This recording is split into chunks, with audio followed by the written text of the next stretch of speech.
Well, hello everybody. Welcome back to Hangar 51. Look at all you in here tonight. That's awesome, man. 16 of you already. Sweet, guys. Awesome, awesome, awesome. So who all's here? Let me take a look here real quick. I have to actually back up already. The chat's so long I can't even read it all. Paul, Don, what's up? Mike, SS, Mike Bird, Robert Jones, welcome, sir. Wild Bill, what's up? Snow, hey, what's up? Good to see you. Craig Beaven. Paul, good to see you, buddy.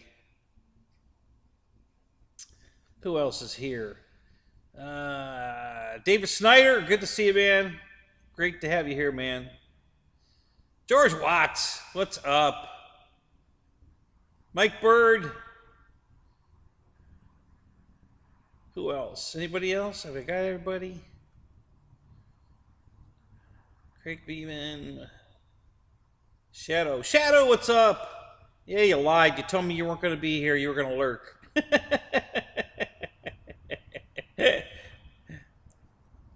Alright, I think I got everybody.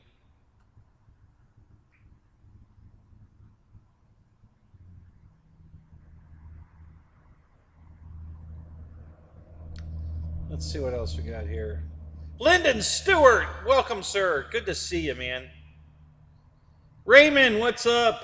Good to see you. Brian Chambers, good to see you guys. All right, so welcome, welcome, welcome. Happy Veterans Day to all you veterans out there, guys. Thank you so much for all you did for us. All you did, all you're doing. If you're still in, can't thank you enough, man. It's just, how do you pay back? There's just no way to thank you for everything you guys do. So, thank you, man. All of you.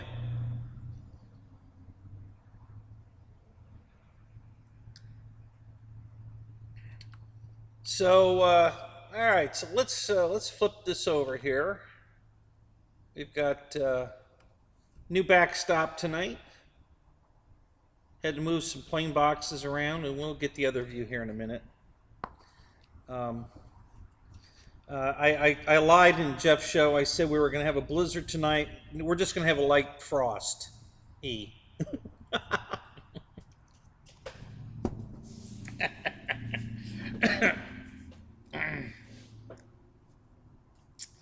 So, did Roach Coach pop in? Yes, Roach, what's up? How you doing, Michael? Can't see me? You should be able to see me now. I should be there. I'm there on my computer. Screw the rest of you. I can see myself. Tim, what's up? Good to see you guys.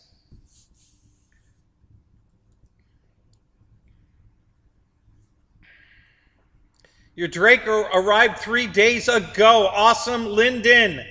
So tell us all about it. God, I should have you on here we should do a video chat and you can tell us all about it live.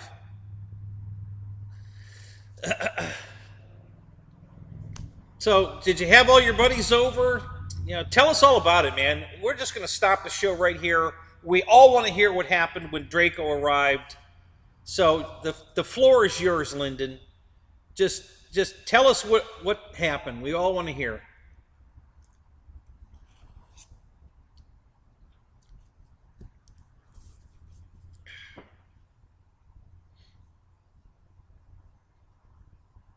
Yeah, Snow, that's the last couple times, I guess I'm only in 480, but I bet the replay is...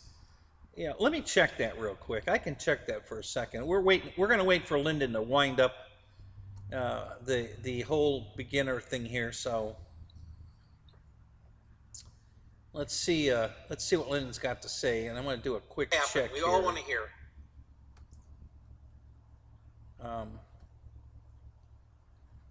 Let's see what... I'm curious what the playback was on last week's show, now that it's been uploaded and everything. So let me go here and check it real quick.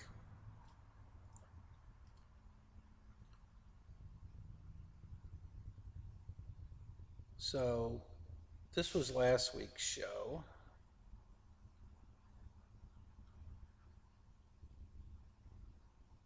Yeah, I haven't changed any of my settings, guys, so I don't know why it's only in 480. This is YouTube again.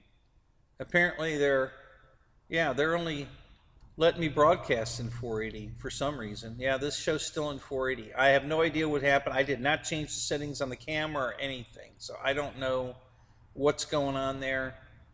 I guess I'll take another look, see if I can turn my camera up. I don't know if I can or not. I can't. I know I can't do it during the stream, so.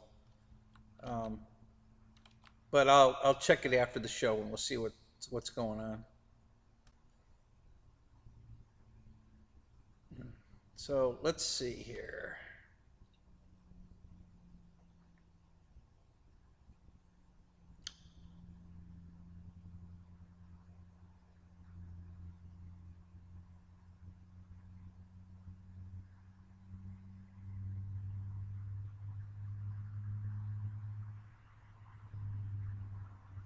So I'm just looking to see if Lyndon's telling his story yet. Let me quickly check here real quick just to make sure.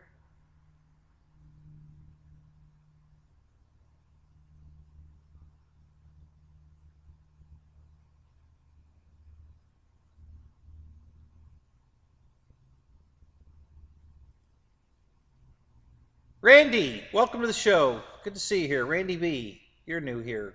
Good to see you, man. So all the members of the club Model Aircraft Association is coming over this historic moment. Oh, they're coming like right now, historic moment? Like what time? Well, no, it's the same time there as it is here. We're in the same time zone. I almost forgot that.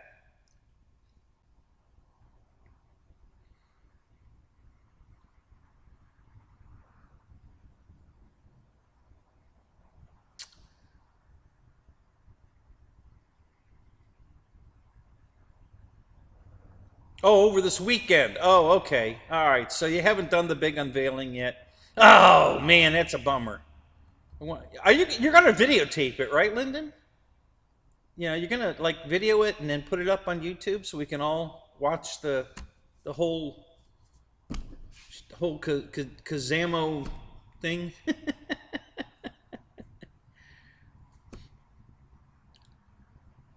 Mike Bird, what's up? Thank you so much, buddy. Thank you. That is awesome, man. Thank you.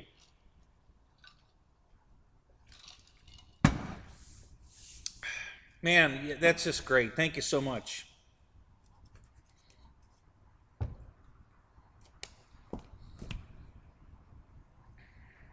Good. That's awesome, Lyndon. I'm so happy for you. I'm so glad that finally got there. I know we were waiting forever, but you know, it finally happened, and you know, it's just awesome, man. I'm so happy for you. See, you got a Draco before I did.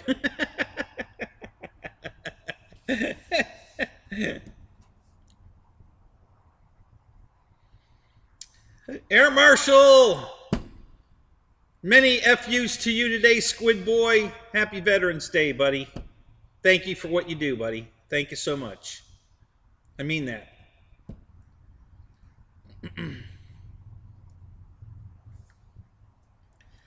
Shadow, buddy, thank you, buddy. You know, we should be sending you money. You know, you shouldn't be sending it to me. It's your day. But thank you, buddy. I appreciate it. Thank you so much.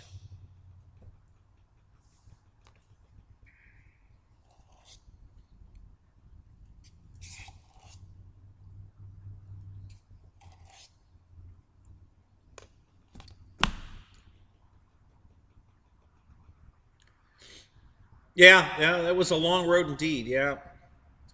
I think it took longer for Horizon to get the stuff in stock, though, than it did for us to mail it to South America. So, just saying. Ray! What's up? What do you mean, what, you know, Whiskey Tango Foxtrot? What? What do you mean? Yeah, exactly, Roach. He's got to pay to get recognized. Otherwise, he just keeps going to the bottom of the list.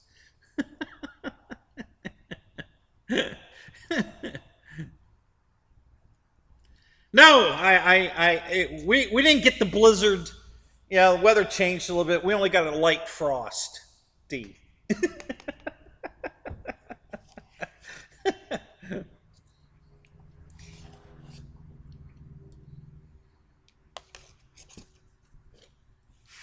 I was gonna go get a blizzard, but the wife came home with Wendy's, and then at the last minute, just before I came out here to go live, she said, "There's a frosty in the freezer." I'm like, "Oh, okay."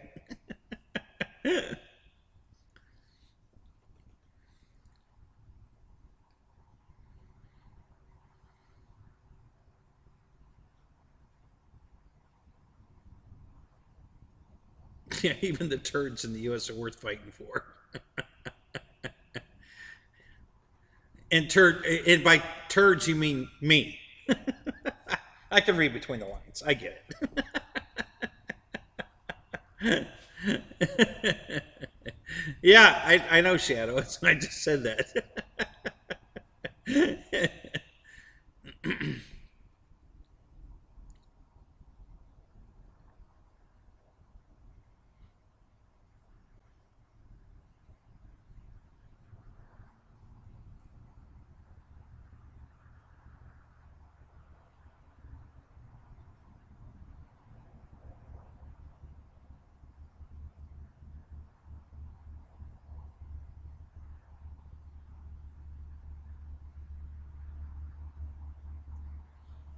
Jim P, welcome. Good to see you tonight, man. How you doing tonight?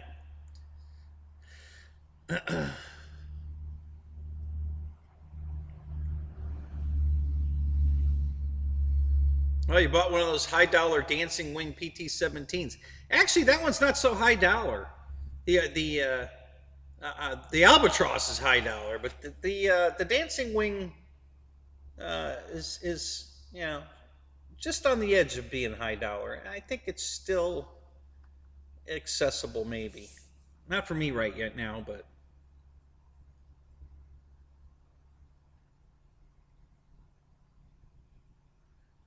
no. Well, hopefully not. I already dropped them off, so hopefully we're good. Who knows?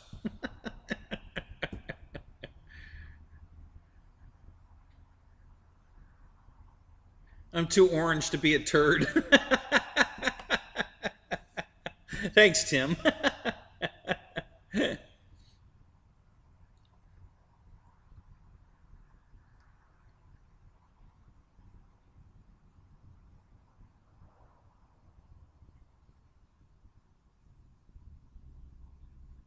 Yeah, check six. What's up? How you doing tonight? Good to see you, man.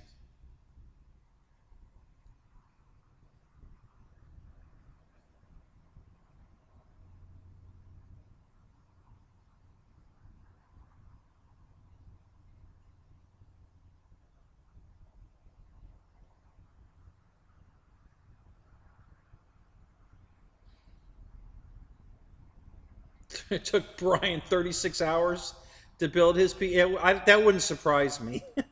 And he probably videotaped the whole thing. Yeah, it wouldn't surprise me one bit.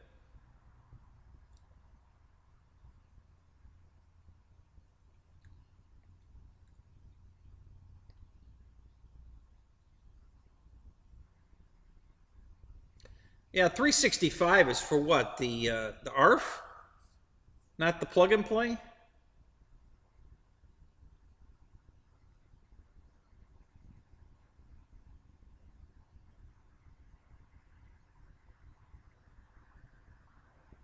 Yeah, you're probably right, Tim. There'll be an extra 9 hours in there just for good measure.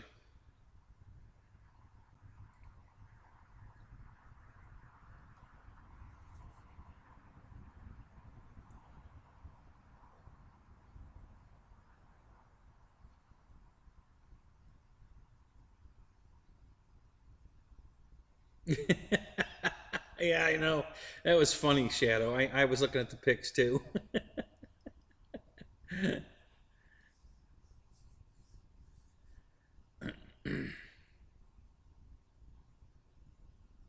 Dennis Farley, what's up? Good to see you, buddy.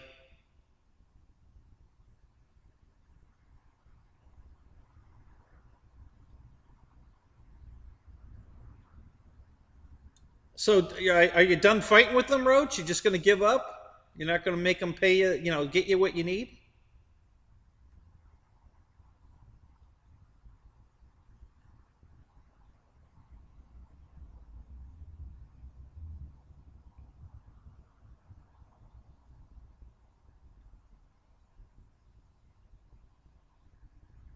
Yeah, Paul, but that's just because you found him first before you found the rest of us.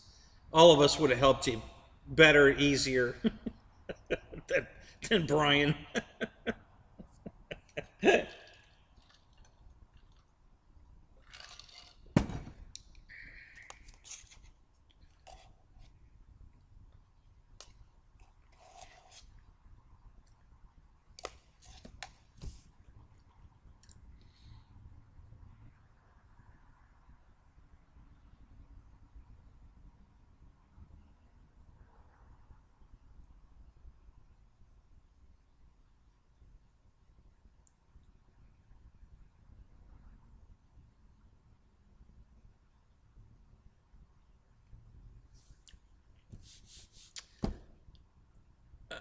Didn't you send him a charger, Dave, that was G2?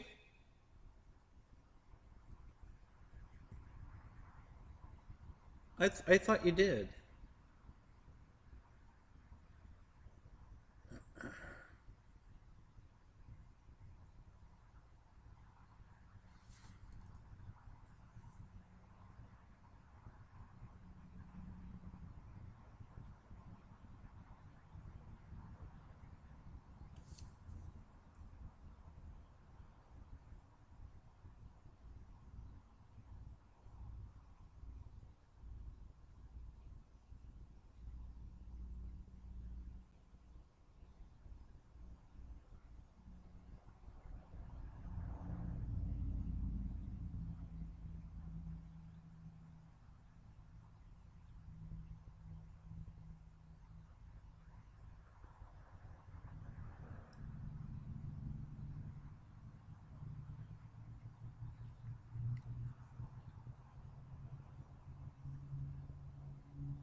So let's see. I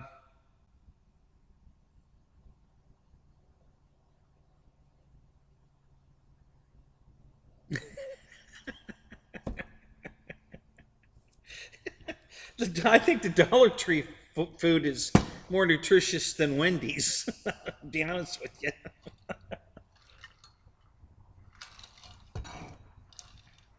I could be wrong, but I think so.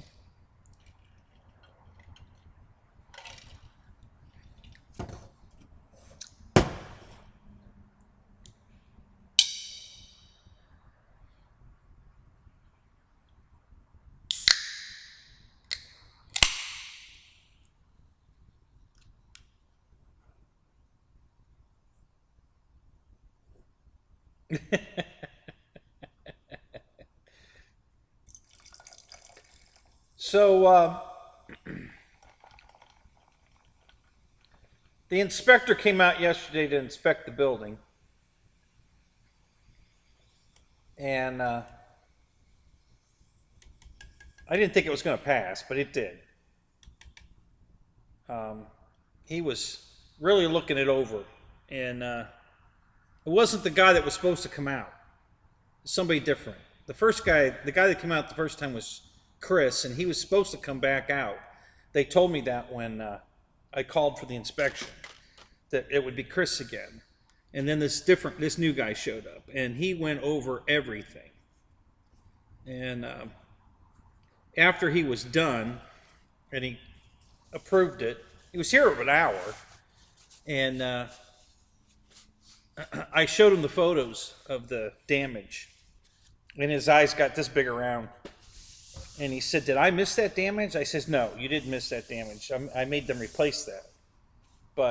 And then I asked them some questions about them doing business in Florida without being able to, legally represent themselves, and you have to go to Georgia. And I told him the whole story, and he said, "Well, one way you could protect yourself is to go through a contractor, because then you could sue the contractor in Florida, and he would go after them in Georgia." I said, "Yeah, but that would add a lot of money to the build, to pay all that up front." So you never know. I mean, you just don't know. You don't know they're going to destroy the thing when they're putting it up. We would never anticipate that anyway. So anyway, but he was cool. Everything went all right, and now I can start, keeping stuff in here. He did make me take all these boxes down, so I changed the order. They're up again now, so there's a little different look to the back wall here, and I'll show you what the rest of the wall looks like.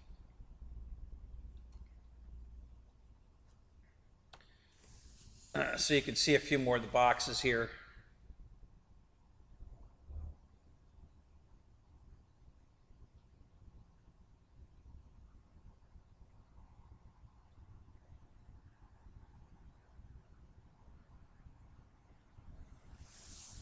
Yeah, that S22 charge is pretty cool.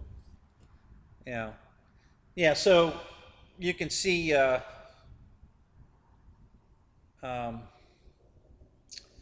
okay. So over here we got the Carbon Z box and the P39 above it,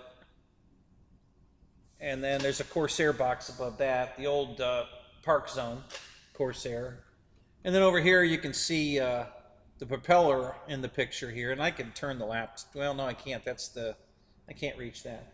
That's the propeller of what they just came. What Arrows just came out with, that new Edge 540. It's the same plane, but this is the one that has the Red Bull scheme on it from that German company. I don't know how to pronounce it, but F4 Phantom up there, and Beaver, a couple of Beavers, and the PA-18, and then my Bayhawk jet, and my LX B2 Spirit, and the A-10, and then some Arrows boxes and FMS boxes. So yeah, so I redid it.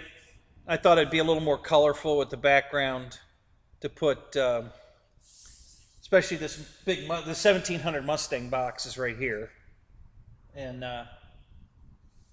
then the 1450 Mustang boxes, I think, where did I put that?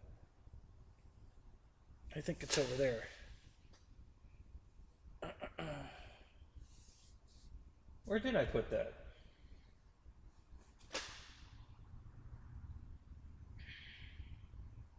Oh, it's still at the front door. I didn't bring that one back here yet. Yeah, so anyway. So anyway, we're good to go. I'm going to start running electrical next week.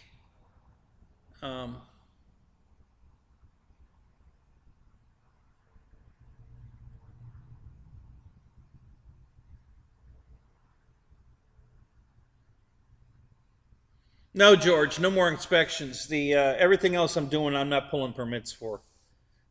All the electrical, the plumbing, and the interior structure stuff is not going to be permitted.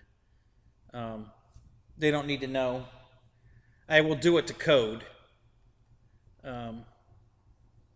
but I'm not going to pull permits.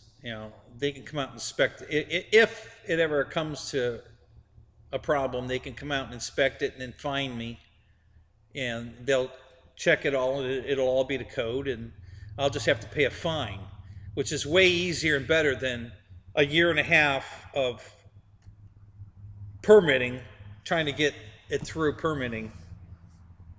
It would have been cheaper and easier for me to just pay the fine. So that's what I'm going to do. So yeah, I'm not pulling any more permits. I'm just going to run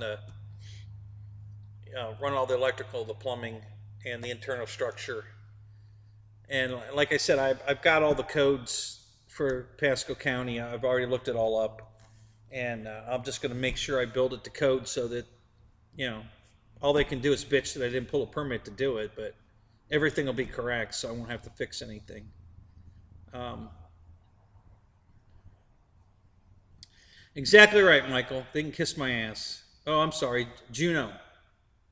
No, who said that? Michael did. Yeah, Michael Bears. Yep. Yeah, they can kiss my ass. I'm not doing it again. And the guy even asked me, this new guy that came out, he says, can I ask you, how bad was it going through permitting? I just laughed and looked at him. I said, oh my God, dude, it was horrible. And he, apparently he hears that a lot. He didn't know. He's new. He just started in February. So, but yeah, it was a nightmare to go through permitting. So I'm not doing that again. I wouldn't mind doing permitting if it was easy, but it's not. No, I'm not going through that again. I'll die of old age before I get them to sign off on my plumbing, my electrical, and all the building structure interior. I would never get permitted. We'd be in holding patterns forever.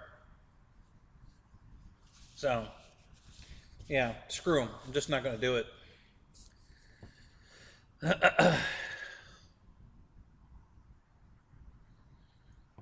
Yeah, you're right, Jeff. And that's the other thing. If I pulled them on, if I pulled permits on everything, then they would raise my taxes on everything. And they wouldn't let me do it anyway. To be honest with you, I can't have two living quarters on the property. So if they knew that I was building this to live in, not that I'm going to live in it, but we're going to, because Deb already asked me, how soon before we can start building the new house? How long is it going to take you to build the apartment? So she's already thinking ahead about the house. So, yeah, I just told her, I don't know. It just depends on, if I go back to work, how much time I'll have between, almost, it took a year and a half. So I started this in 2019, and I pulled the permit, I think was in March of 20. Yeah, somewhere March or April 20. And here it is, November of 21. So yeah, it was a year and a half waiting on permitting. Yeah, everybody says Pasco County is the worst county in Florida, if not the country, to go through permitting. And and I kind of like, yeah, whatever. No, they were right. They are the worst. It's ridiculous, absolutely ridiculous. So, yep, ask for forgiveness then for permission. Exactly right. So, and the next, when I sell the property, the next guy will have to deal with them, because until I sell the property, they're never going to know anything about this. And the only way they'll know about it at that time is if the idiots buying it go to the county and check, and they see that I didn't pull permits for any of this. I'm going to say, then don't buy it. If you're worried about the permitting, then don't buy it. It's that simple. Or buy it and just come in here and rip it all out. If you don't want the the apartment that's out in the garage, just tear it out. And then pull the permits and put it all back in. That's simple. If you want to be 100% legal, you go that route. Knock yourself out. But if you don't want to go through all that, then just shut your mouth and don't worry about it.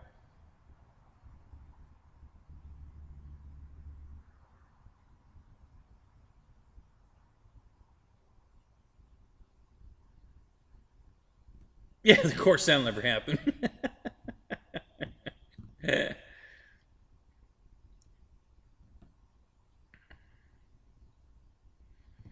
Yeah, I'll have to. I'll definitely make sure they think there's a permit. I won't let the strippers know because they might slip. Yeah, no permit for the stripper pole, right? So anyway, so I already looked at.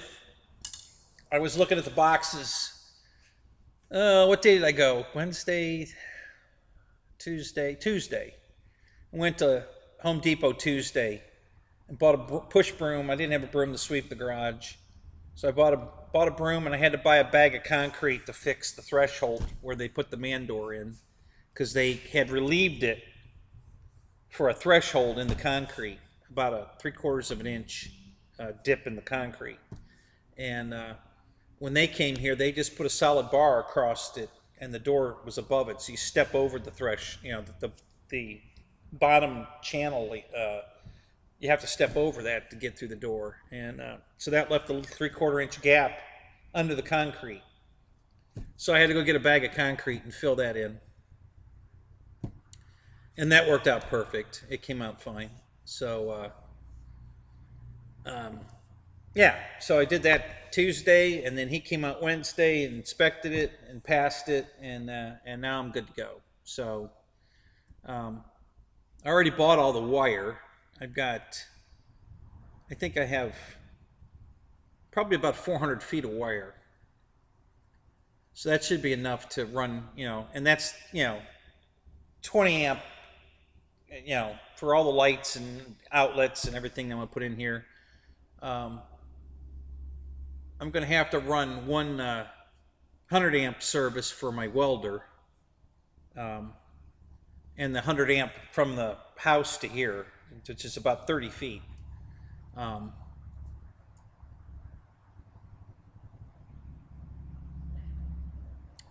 Yeah, the man door was too short. No, the design was, and it was so weird because the plans had a drawn on the plans like you were supposed to do something at the man door, but there was nothing to do. It just should have been flat concrete there. But because the plans showed where the man door was, they assumed, because they do a lot of this kind of work, that it required a relief there, so that when they put the door in, the door would close flush against the concrete, and they had, there was going to be a threshold there at the bottom of the door. But it's not that kind of door. It's a door that sits completely in the building, and the solid square tubing that the whole bottom of the garage is made out of went across the bottom of the door, below the door, and then the door sat above it.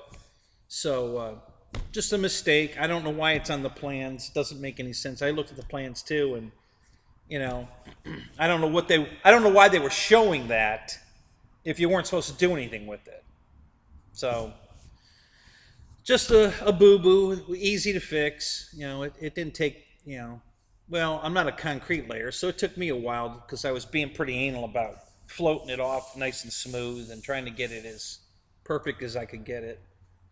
And but yeah, not a big deal. So that's fixed. And the only reason I fixed it is because a rodent could squeeze underneath, and get in here through there. He could crawl underneath the outside trim, and then under that bar, because there was a 3/4 of an inch, gap there. So I wanted to fill it in just so the rodents couldn't come in the building. So that's the only, otherwise I wouldn't even have bothered. But it's done. Took care of it. It's done.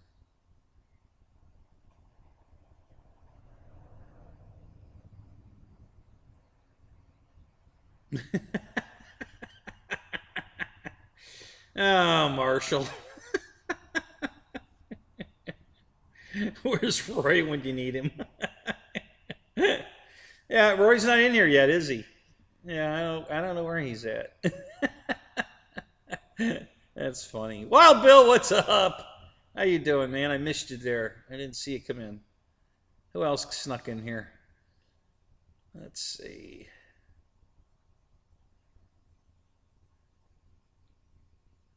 Boss 223, what's up? How you doing tonight, man?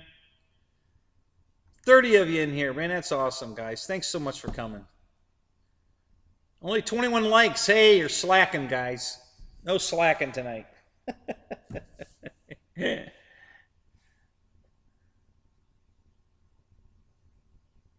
You could be anal if you seal your man door. Yeah, I guess that's kind of true, isn't it? Yeah, yeah, that could, yeah, yeah. Oh my God. So let's see what else. Any other news? Um, I got my car and the trailer in the garage tonight. I gotta fix a. I must have a nail in the tire. I got a tire that keeps going down on the Impala, so I gotta pull that off tomorrow and see if I can fix that. The tranny's working fine in the car, and it's just barely dripping any fluid. So I don't know what happened on the way up to Birmingham, where it blew out at least a quart of tranny fluid. It seems to be fine now. I put 2 quarts of tranny fluid in it, and I was able to drive it from where I had it parked next to the garage, all the way around the garage, out front, in, and then drove it right into the building. I've got a pan underneath there, and it's dripping a tiny, tiny little drop, one every about 3 minutes. So it's, there's no massive leak. So I don't know what happened. I suspect there's a breather tube on the top of the tranny with a rubber hose that comes down, and I bet a mud dauber built a nest in the end of the tube. It's a rubber hose that lets the transmission breathe. So that probably, there was probably a lot of pressure building up inside the tranny because that hose is blocked, and it just blew out the seal to relieve itself, and then sealed back up. So I'm gonna check that tomorrow, see if there's a blockage in that breather hose, because that's the only thing I can think of. But other than that, I mean, the car went into gear, forward, reverse, everything works. It's pulled fine, no problem pulling the trailer around the building. I don't know what the hell happened. I knew something was going wrong because the car wasn't pulling down the road. I could feel it giving up. It wasn't pulling. So I backed out of the throttle and I just put my left turn signal on because there was a Sunoco gas station right there. And I drove it across the road and into the gas station. And by the time I shut the car off and got out and walked around to get training fluid, because I was going to just put some training fluid in it, it was all running out from under the car. It was a big puddle coming out from under the car. And I'm like, okay, well, no point in putting this in then. I figured it'd just pour right back out. So I don't know what's wrong with it. I'm not sure what if I go flying this weekend, I'm going to use the wagon. I'm not going to take the Impala. I need to test it some more before I get on the road with the trailer. So I'll just pull it with the wagon. If there's an event going on up in Ocala this weekend, that's about maybe 50 miles away. My flying field's 41 miles away. This might be just slightly farther in the wrong direction, but so right. Yeah, right, Dennis. That's exactly what I want to do, but I don't want to do it. I don't want to do that test while I'm pulling the trailer going to an event. I'm gonna just drive it around and without the trailer first and see how it does, and then I'm gonna hook up the trailer and try it again, and try to stay close to home, but put some miles on it and get it hot and see what happens. So I'm not gonna. So, but I can go to the Ocala event. I can go back roads all the way there, keep the speed down, and it's just, the wagon has no trouble pulling the trailer at lower speeds. It's the higher speeds that the wind resistance just kills it. It doesn't want to pull it. Maybe 60, about as fast as I can go with the trailer. It's just too much wind resistance. It don't want to pull it. So, Micah, what's up tonight? How you doing, buddy?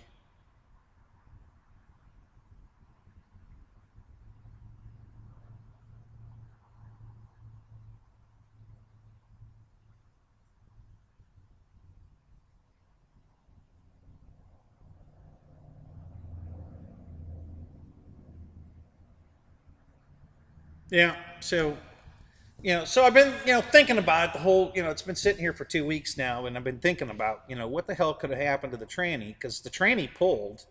When we got it off the trailer, when he brought me home, we unloaded it out by the street.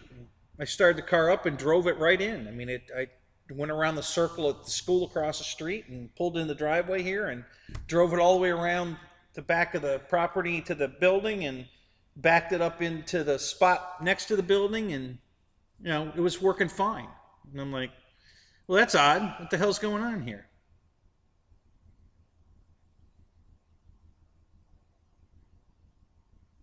Uh, yeah, no, no air marshal. I don't.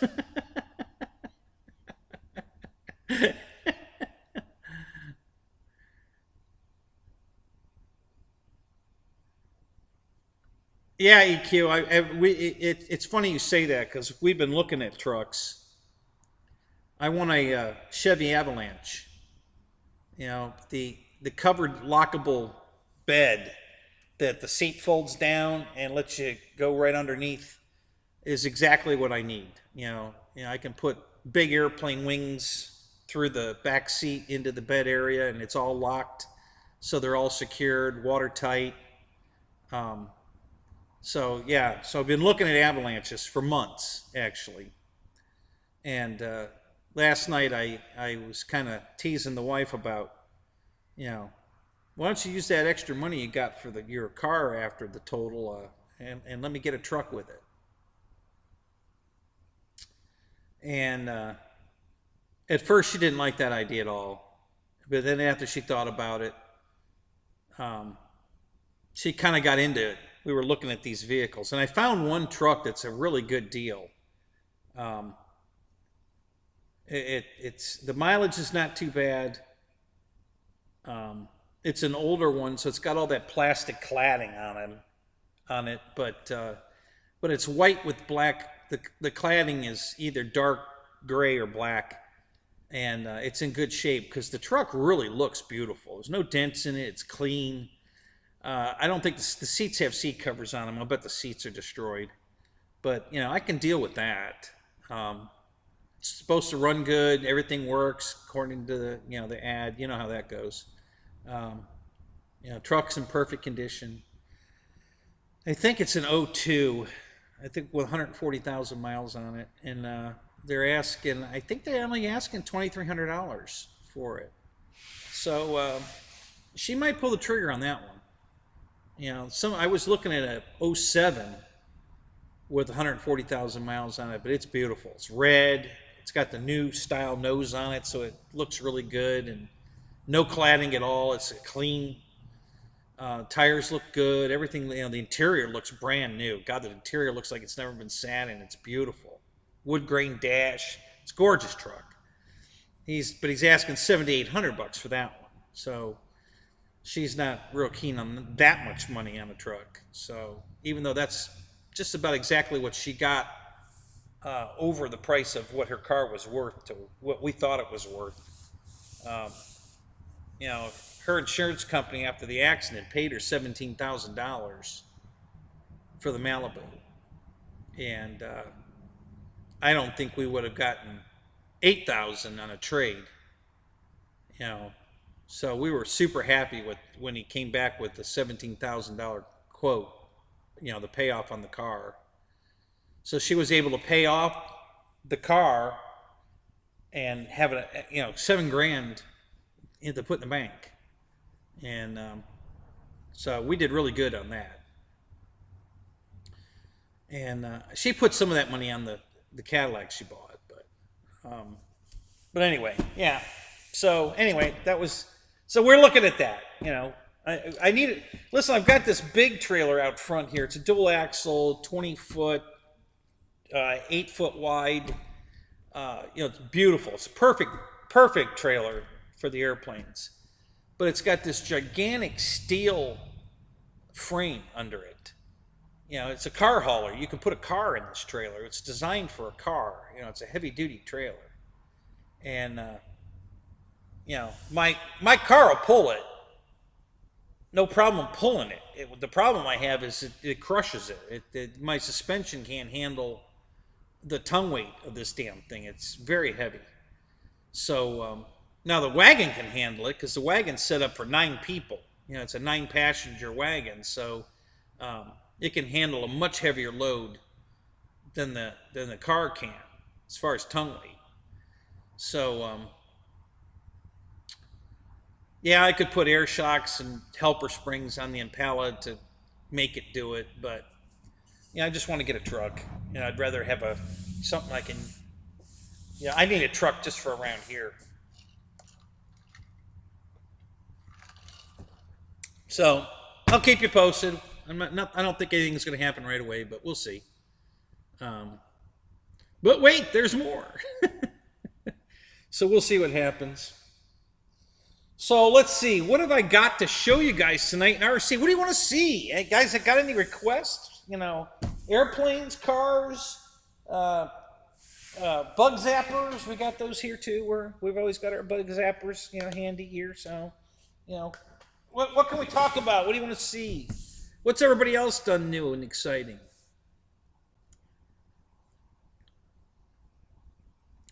Trade that time for a smaller one, Kenny.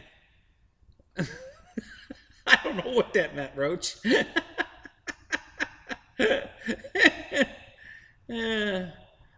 Okay. I should tub the wagon. Yeah. Yeah.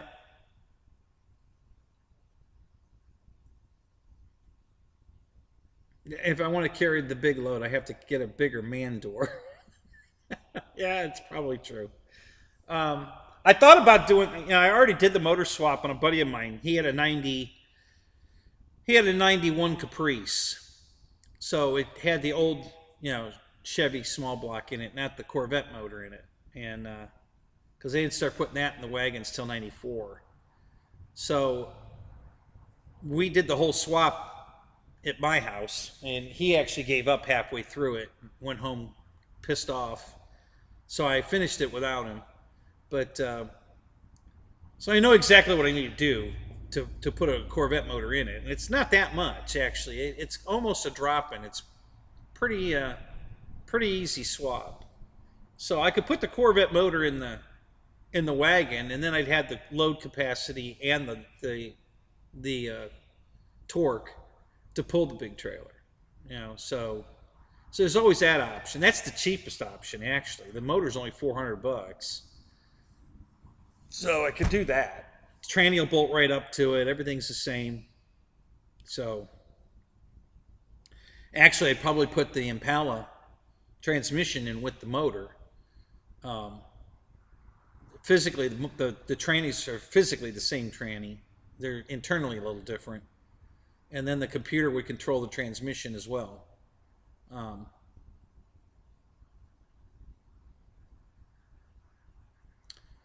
Did I ever find the Imperial F7 video?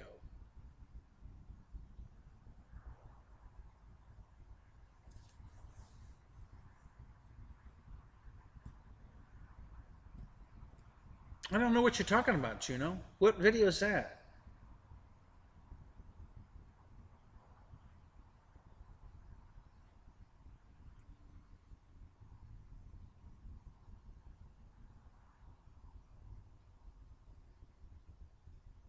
Yeah, I saw that big motor, Wild Bill.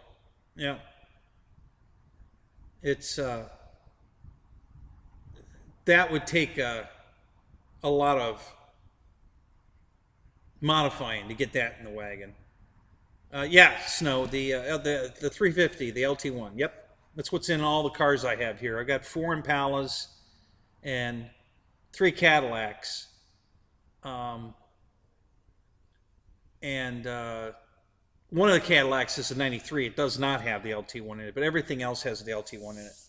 I love that motor. I have the software to reprogram the motor. So yeah, it's a great setup. Love these cars. Love the torque.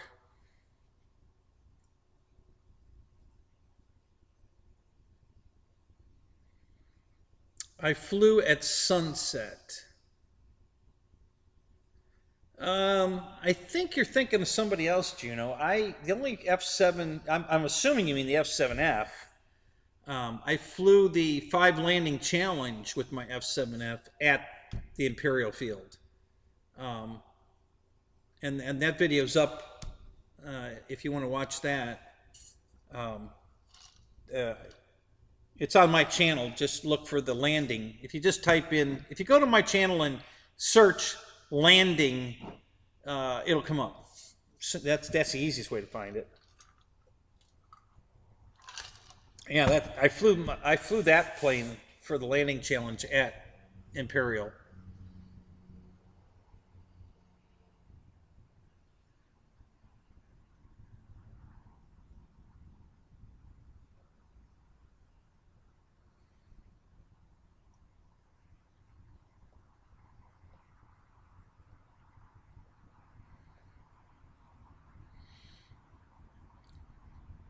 Well, you see, EQ, that's the thing.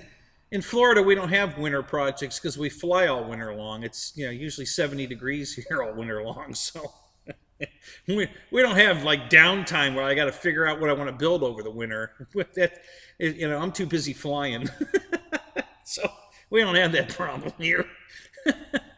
We might have a weekend, and oh geez, what am I going to build this weekend? But yeah, a whole winter project now. We're never down that long.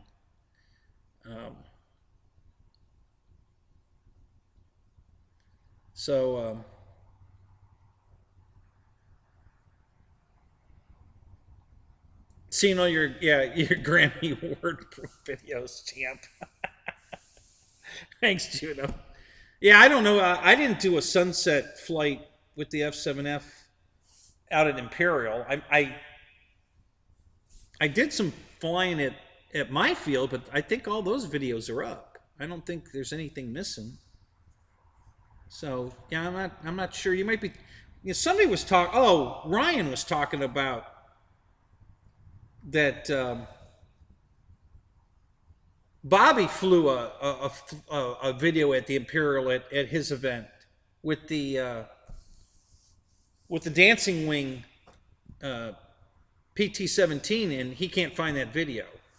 I guess Bobby rocked it there, and Ryan was saying that he can't find the video, and he was kind of bummed because it was really good, and he wanted to edit it and post it, and he can't find it.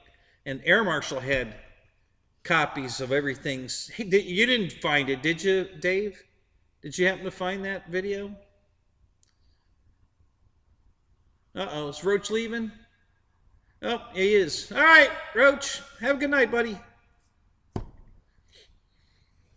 So maybe, I don't know if that's the video you're thinking of, Juno. I'm not sure. But yeah, I don't think, I think the only time I flew, well, I flew the F7F at the Pilot Ryan event, but I don't know that I videoed it. I can't remember if I did or not. I don't think I did much videoing. After the tent went down, I was not in the mood to do anything much. I was really upset. That really hurt. Man, that hurt. God damn. That was a lot of carnage on that one. So.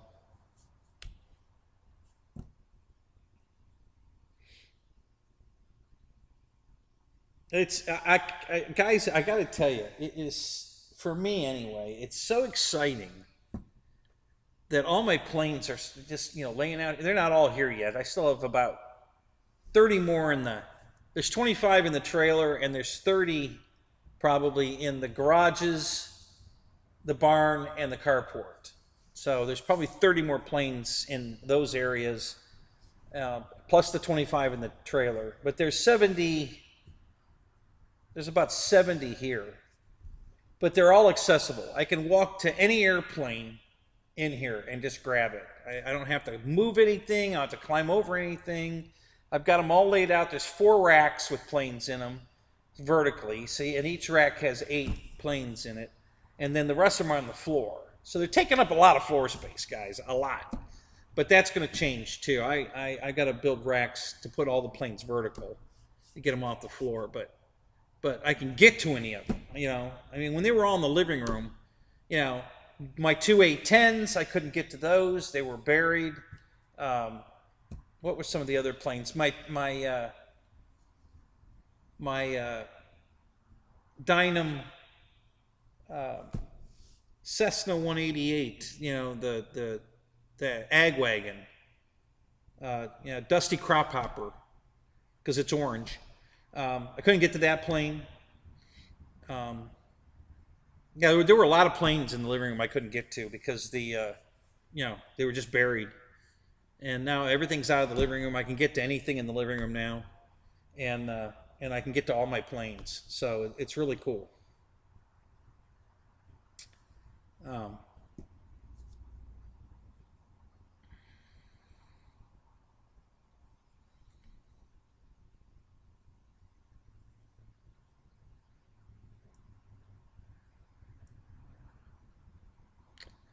It was a black twin rotor at sunset. Well, I don't have anything that's black. So yeah, I don't know what I don't know what you're. I'm not sure what you're thinking there, dude. I'm not. That Boozers painted their P61. I think it's a P61. They painted theirs black. It's a twin airplane.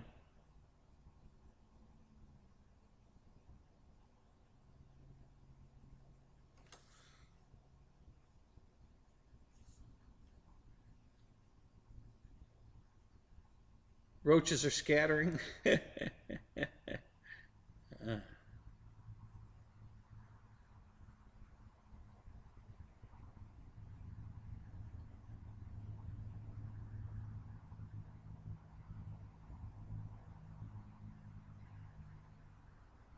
Yeah, well, Bill, well, right now I don't need to do that, but yeah, that's an option. No, I'm just going to build racks. I already have 10-foot pieces of PVC. I'm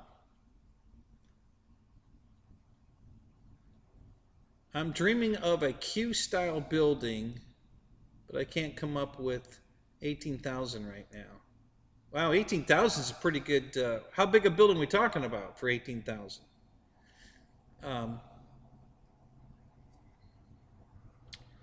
So I have a lot of the PVC I need. I just have to buy the tubing that Marshall talked about to put inside the tubing, yeah, the PVC, so that I can get, you know, it'll be sturdy enough to stand on its own. You know, because without, especially if I only do a one-sided rack, which is what I'm going to do, the rack would just lean over from the weight of the planes. So the metal tubing will stop that, and I can do a one-sided rack. So it'll take up a lot less room, and I can just put them right up against the wall. So that's the plan.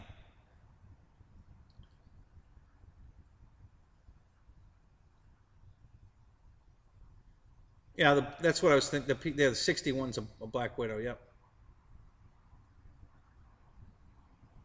Baby Boozer's name is Charles Wesley Miller.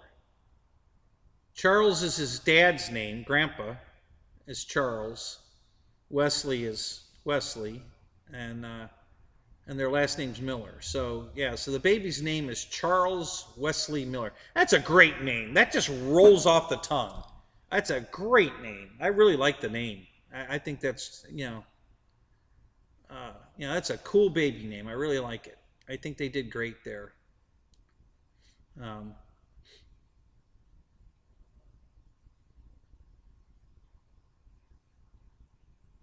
will an ankle monitor interfere with the 2.4? Asking for a friend. Yeah, right, Michael. Sure you are. Are the cops at your door again for stealing some foam board? Seriously? I mean, come on. Really? A 20 by 60. Okay.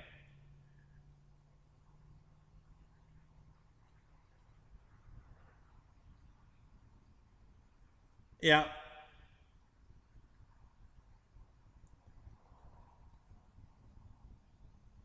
So the slab's probably going to cost you 12 grand, I would guess. Um,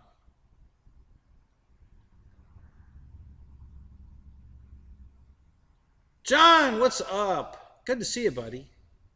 Are you planning on putting it up yourself, or are you paying people to put it up? You're gonna invite a bunch of Amish guys to come over and help you. They'll put it up in a day,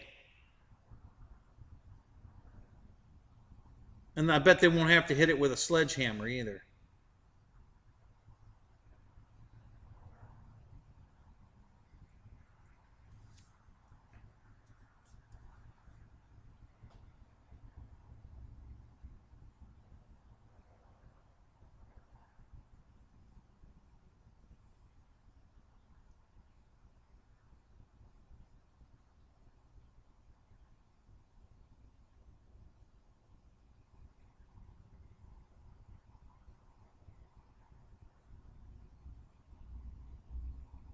Get someone to build it, yeah.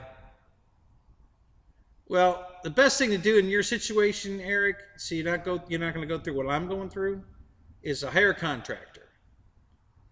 You know, because that makes it his job to check all the legals in and outs. Because if anything goes wrong, you sue the contractor and let him go fight the builders, the manufacturers, the whoever, you know, the concrete people, whatever. If anything goes wrong, it's on him. All you're going to do is deal with him, and you're going to sue him or make him fix it, and he has to go court and whatever to fix the rest. So I have 9 cars and 2 motorcycles, Michael. No trucks. I need a truck. I don't have any trucks. 9 cars, 2 motorcycles.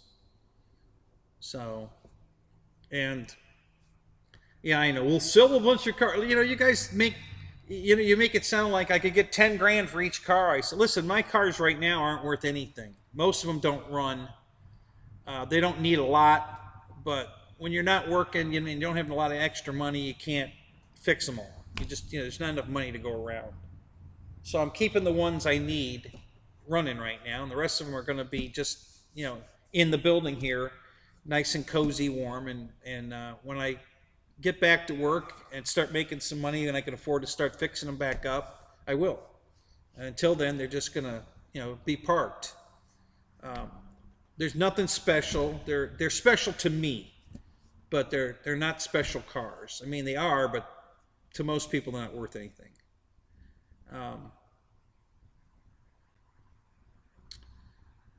So I can show you a picture of one of my cars that is pretty damn special. But again, nobody knows what it is. You have to be a super NASCAR fan to know what this is. And it's like a Tucker. Before the movie Tucker came out, nobody knew what it was or cared. So museums had them, and they were pushed off in the corner. They didn't even put lights over them because nobody wanted to see it. Nobody knew what it was. They didn't give a shit.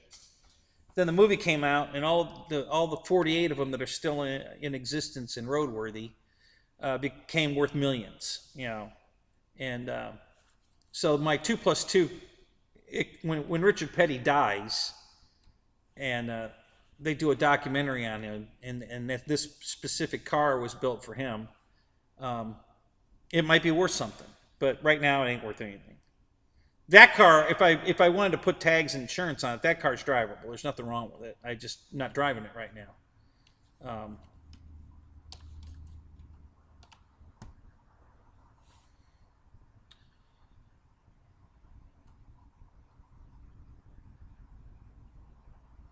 But it's a very rare car. They only made 1,225 of them, 1 year only, 1986, and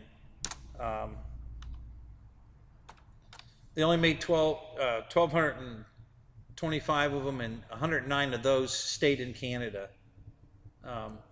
So they weren't.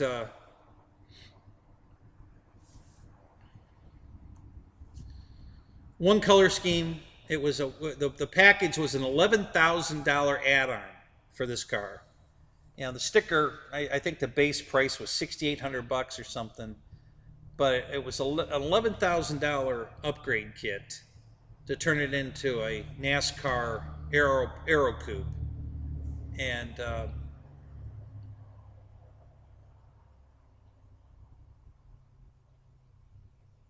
so I guess I can probably bring up this page and then center it. We'll see. Let me try it here and see what we get.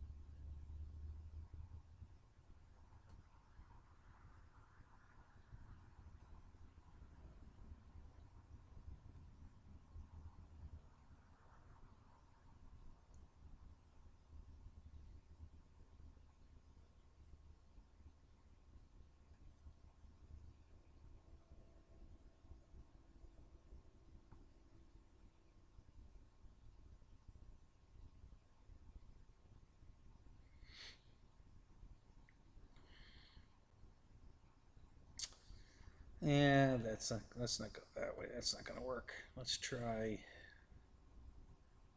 going this way.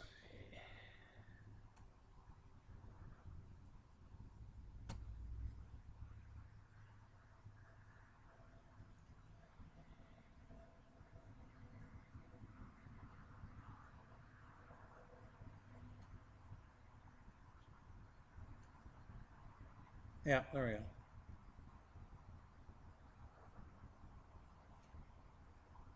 All right.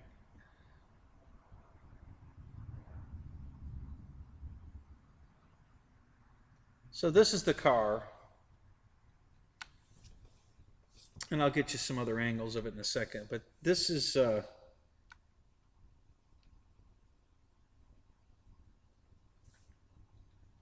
it's a Pontiac Grand Prix, 1986, and if you see the bubble back glass, that's the aerodynamic part of it that made the car capable of trying to catch Bill Elliott in those years with the Thunderbird. And if you take that back glass off and see how the roof line's cut, it's like a Monte Carlo, Buick, the Buick Regal, the Olds Cutlass. They all had that exact same roof line, and that was the Pontiac version of it. But they put that aerodynamic back window in it, and then they also put a hang on a second. Let me transfer it back here so I can work on this.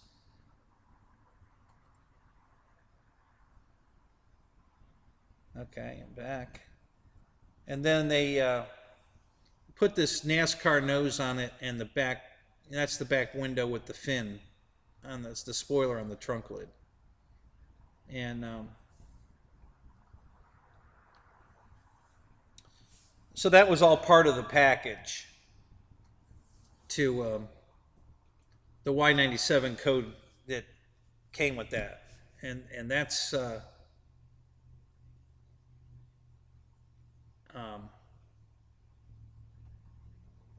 so I have one of these cars, and mine looks exactly like that. It's it's got different wheels on it, but that's the only thing that's different. Exact color scheme, looks exactly like this, and so it's a very unique car. I love it. But yeah, it's is it worth anything? No, not right now. It might be one day, but it ain't worth nothing right now. There's very few of us out there that even know what the car is, let alone want one. Yeah, exactly. It's the same as a Monte Carlo SS. They made this. The Monte Carlo had that same aero package, but it's a totally different glass. The glass on the Monte Carlo is squared off,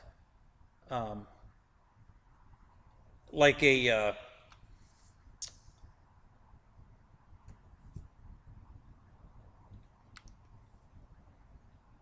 and this one kind of looks that way, actually, but it's not. Um, it's the way the shadow of the trees on the back glass makes it look like it's folded, but it's not. It's a big round piece of glass. There's no seam in it. The SS had a fold like an old Camaro. You know, the '80s Camaros had that same folded glass in the back. It was like they heated it up and put it in a brake, and folded it. So the glass actually had a fold in it in the back, and the window's much smaller on the Monte Carlo. Um, so this glass is a one piece, and it's glass. It's not plexiglass. It's a piece of glass. Now there's a company that makes an aftermarket plexiglass one. So if you ever break your back window, you can replace it with a plexiglass one because there's a company that makes it. But it's a real piece of glass. So that's what made the car unique. And I fell in love with it. When Pontiac came out with it, I was all over that car. I wanted one so bad. And then I bought a Monte Carlo SS, not an Aero Coupe, just a regular Monte Carlo, in '86. And my dad fell in love with it, and he wanted one. So we had to go find him one. So we found a couple and looked at them, and he wasn't too keen on them. And then one day I was looking through an auto trader, and I found this thing. And I'm like, oh my God. And it was in Florida, but it was a drive. So we went up and looked at it, and he fell in love with it, and so did I. And we wanted to take it home that day. And then he opened the trunk, and in that bottom picture there,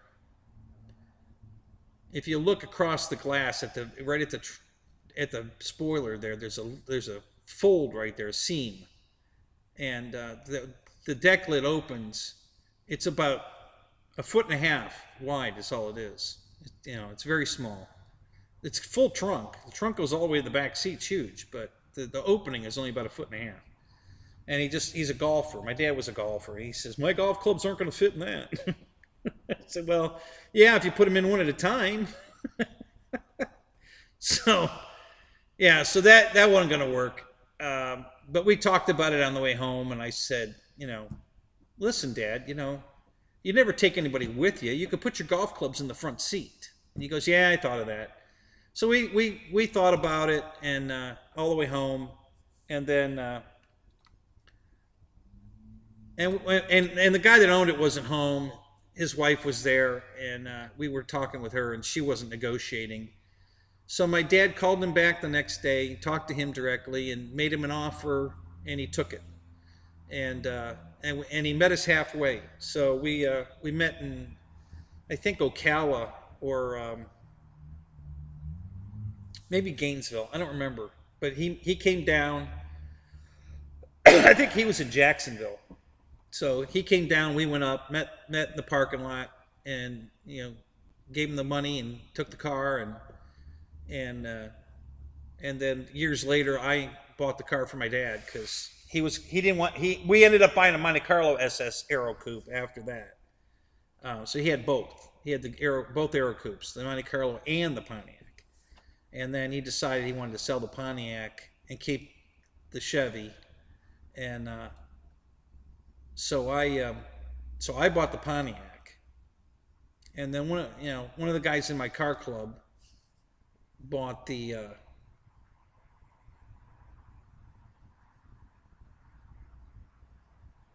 yeah, we have Waffle Houses here, Michael. So yeah, I bought the Pontiac, and my buddy that lives right over here, not even a mile away from me, has 4 Aero Coupes, Chevy SS, the Monte Carlo SS, and he bought my dad's Aero Coupe before my dad died, and so he's got my dad's Aero Coupe, and I have my dad's Pontiac, and so that's one of the cars that I have that. Yeah, I could sell it, but I'm not going to get anything for it. So I just want to keep it. I love it. So I'm not getting rid of it. Another car I have is a '56 Chevy sedan delivery. That's another car nobody knows what the hell it is. Everybody thinks it's a Nomad. You know, everybody asks me, "You still got the Nomad? You still got the Nomad?" It's not a Nomad. It doesn't have any windows in it. You know, the whole back end's steel. You know, it doesn't have windows on the sides. It's got a window in the back gate, but the roof line on a Nomad and the it's much shorter than a sedan delivery. The Nomad, the window opens up and the gate goes down. My whole gate goes up as one piece. So there's a lot of differences. And then there's no windows on the side. It's all steel. So they were used for flour delivery and bread truck stuff. So, um, so that's another one.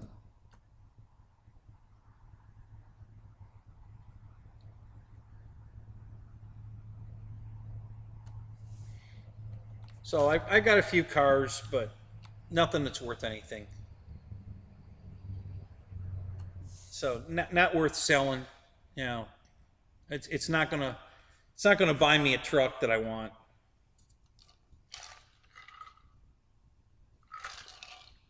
All right, I gotta go pee. Now I don't have to drop the boys off the pool, so this will be quick. Um, I'll be right back. I'm not even gonna go to the house. Just gonna go outside.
All right, that was quick.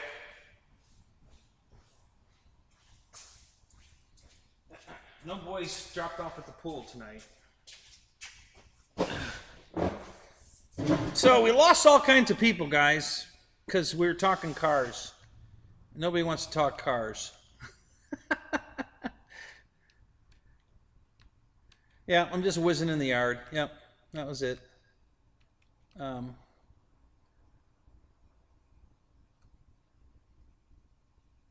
yeah, so yeah, we gotta stop talking about cars because everybody left. We gotta talk about airplanes.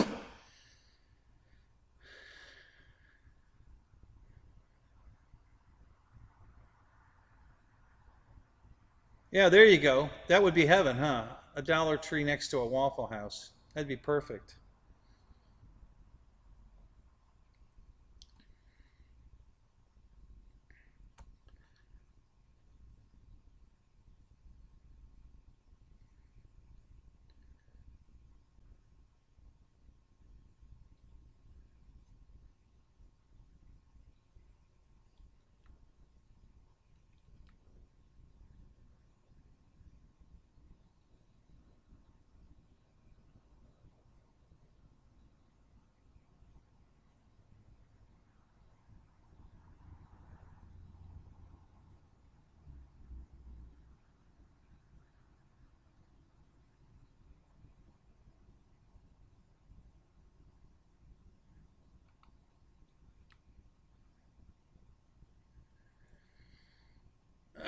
so what's up? So what's everybody want to talk about?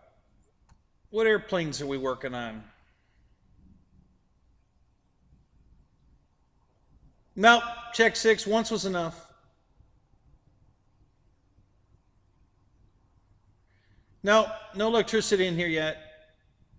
I just got it approved yesterday. They signed off on it yesterday, so I couldn't do anything until they signed off on it. So now we're ready. I did Tuesday. I went and looked at what I need, as far as a box and breakers and all of that. So yeah, I did go do that um, Tuesday. Um, so now I have to go back and buy some stuff and get busy.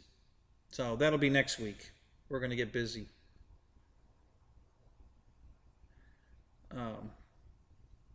Yeah, right now I just run a big ass extension cord in here and then a couple of Ys off of it. And so I've got 3 lamps tonight for lighting, trying to get better lighting on me here.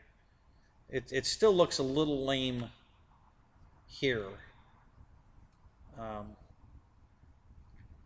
which is odd because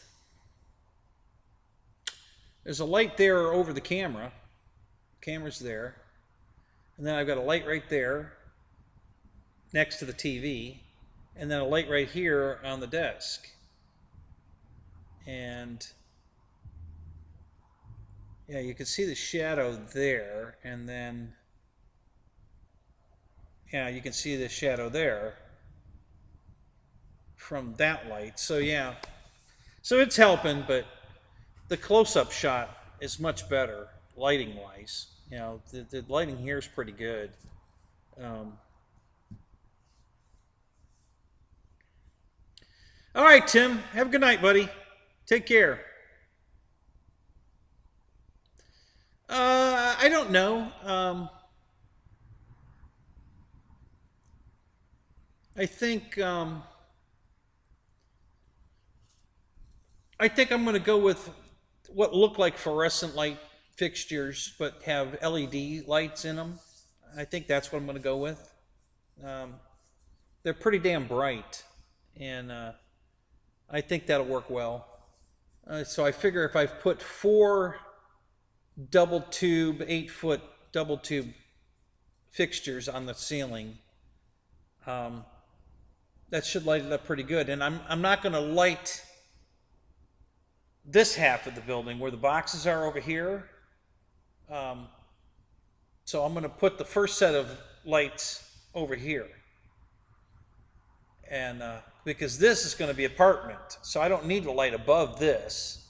So I'm going to move these lights farther to the center of the garage, and then the ones on the other side are going to go all the way out halfway between center and the wall, so that all the lighting will be more that way, because this is all going to be inner structure. It's going to be a house, interior walls and ceilings over here.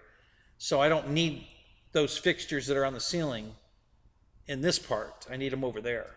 So I think that'll light that area better, and this will be dark, but it's all going to be enclosed, so we don't have to worry about that. I'm out of focus in the close-up. What? I don't look out of focus to me. Put your glasses on. Oh, it looks in focus.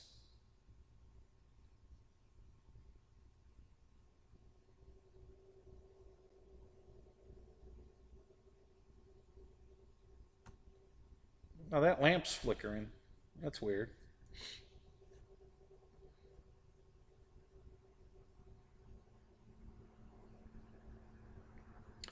What about the Pawnee Brave Night Flyer? I have one, and I can get to it. It's right there. And the box to it is right. I just put the box up right there. What's his name? C Mafia just got one, brand new in the box. I was going to post up on Facebook the pictures, and I was in the house, and I don't have the picture of the Pawnee at night lit up on the computer in the house. I have it on this one. So I almost put it up before I started the show tonight, but I got tied up. So Yeah, maybe it's the 480, which again, I don't know why it changed to 480. You know, it should be on 720. So I don't know what's going on there. I don't have a setting. Um,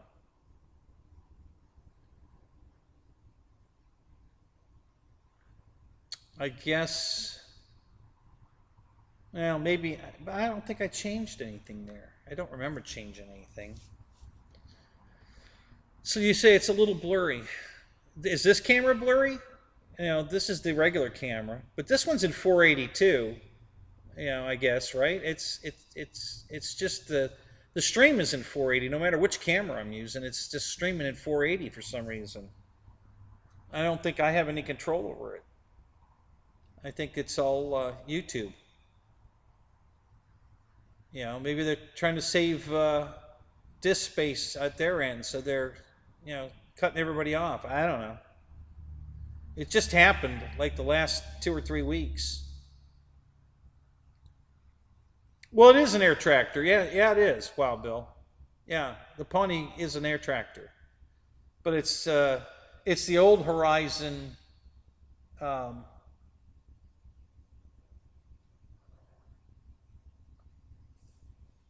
it's not the new 1500.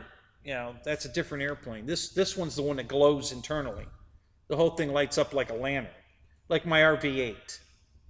I can show you that. I can show you. I got that right here. Hell, I'll show you what it looks like. Here.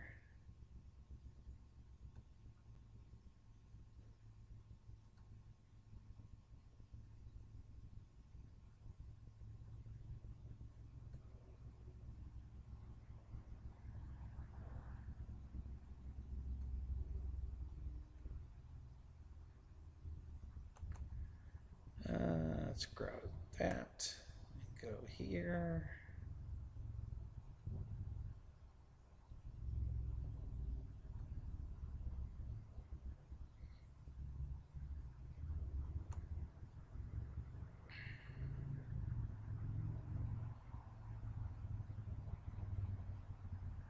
Wow, that got real close. What the hell happened here?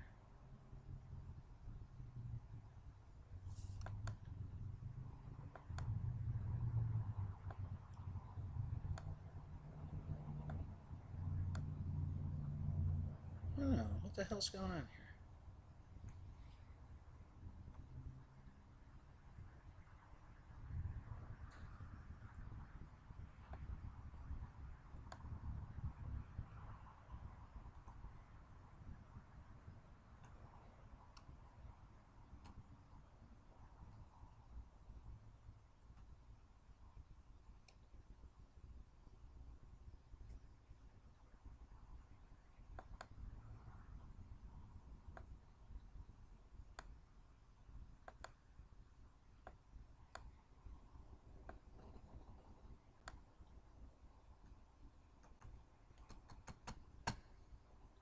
What the hell?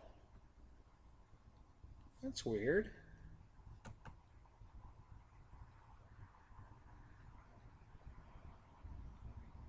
Alright, hang on. Let's try this. That's so weird.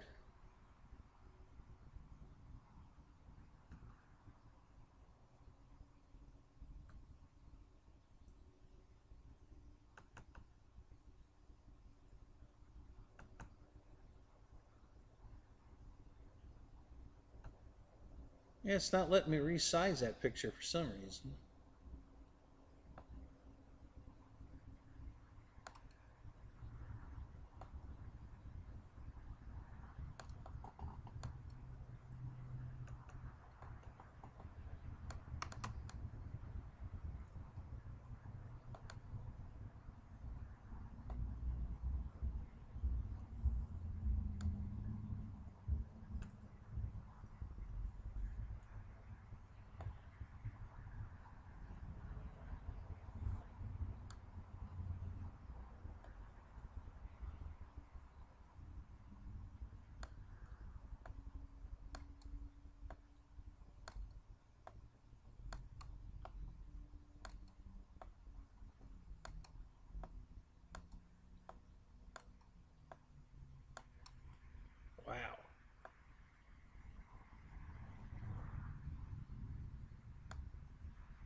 Well, that is so weird. It won't let me resize this damn picture.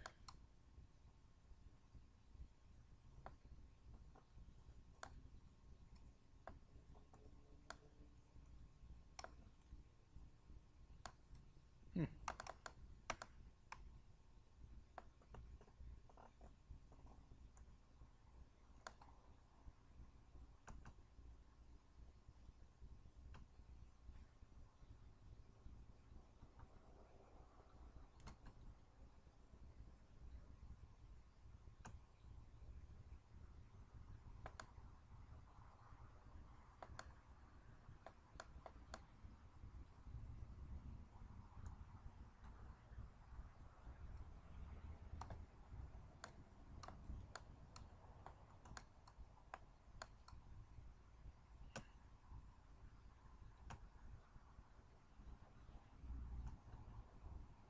There we go.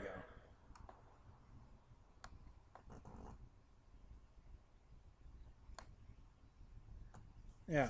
So this is the Pawnee Brave.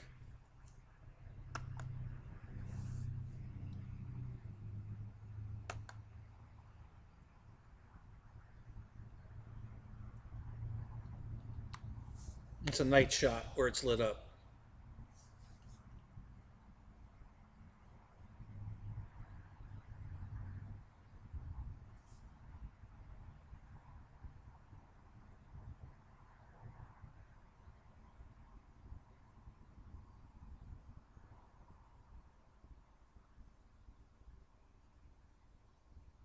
Yeah, that's for sure, Michael.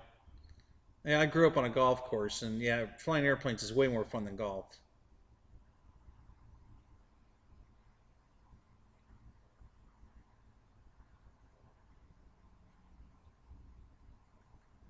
Yeah, that's just somebody taking me literally because I told them I don't care if you give me a thumbs up or a thumbs down, just do something. Don't do nothing. And so they're purposely giving me the thumbs down, and that's okay. I don't care. It doesn't bother me a bit. Yeah, I could care less about that. As long as you do something, I don't care if it's a thumbs up or a down. It's fine. Just as long as you do something.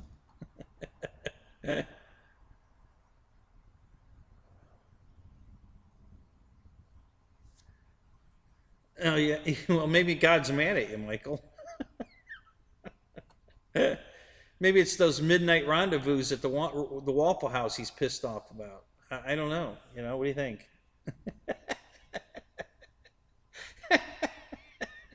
Uh, just saying. I don't know. But just maybe. Oh my God.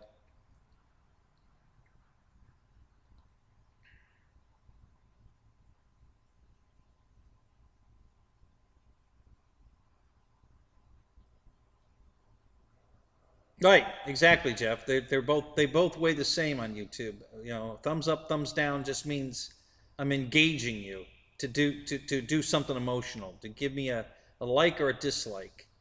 And that's all YouTube wants to see is that you're engaging the audience and provoking a reaction.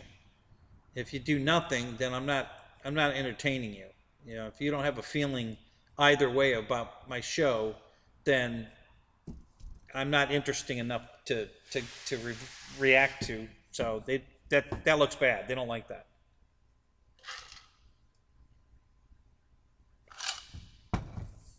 So you're welcome, Paul. Glad I'm here. Love to be here for you guys. I lost most of my audience again tonight. They're all over at Bobby's show because I started talking about cars, and the guys that aren't car guys all went over to Bobby's show. So, oh God, what am I gonna do? We got to talk about airplanes, or they all leave. So,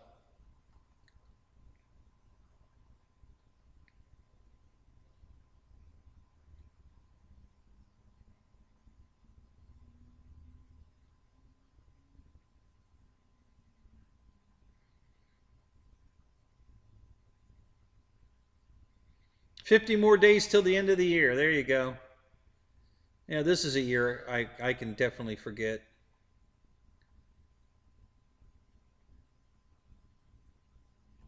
Yeah, I scrolled back, guys. I was just looking at some of the chat here. But anyway, yeah. So this is an air tractor. It's that's what the I think Piper makes this, the Pawnee Brave. I think that that's the Piper version of um, the Cessna 188 is the Cessna air tractor. Um, very similar. As a matter of fact, I can go get. Let me go get the other one, and you can see the differences.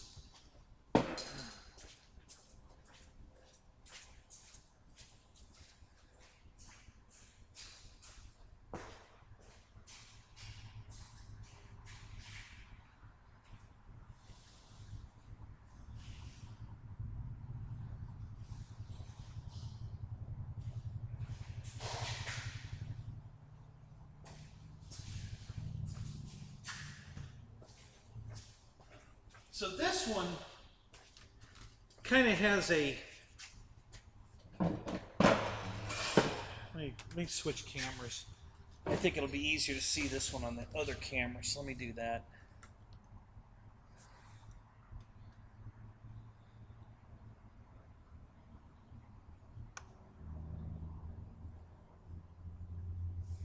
So this one's got kind of a polyhedral wing. So if you look at it straight on, you know, it has an extra fold in the wing right where the strut goes. It has the struts on the top. The other one does not have any struts on the top. So the Piper one doesn't have struts. The Cessna does. They're both single seat bubble cockpits.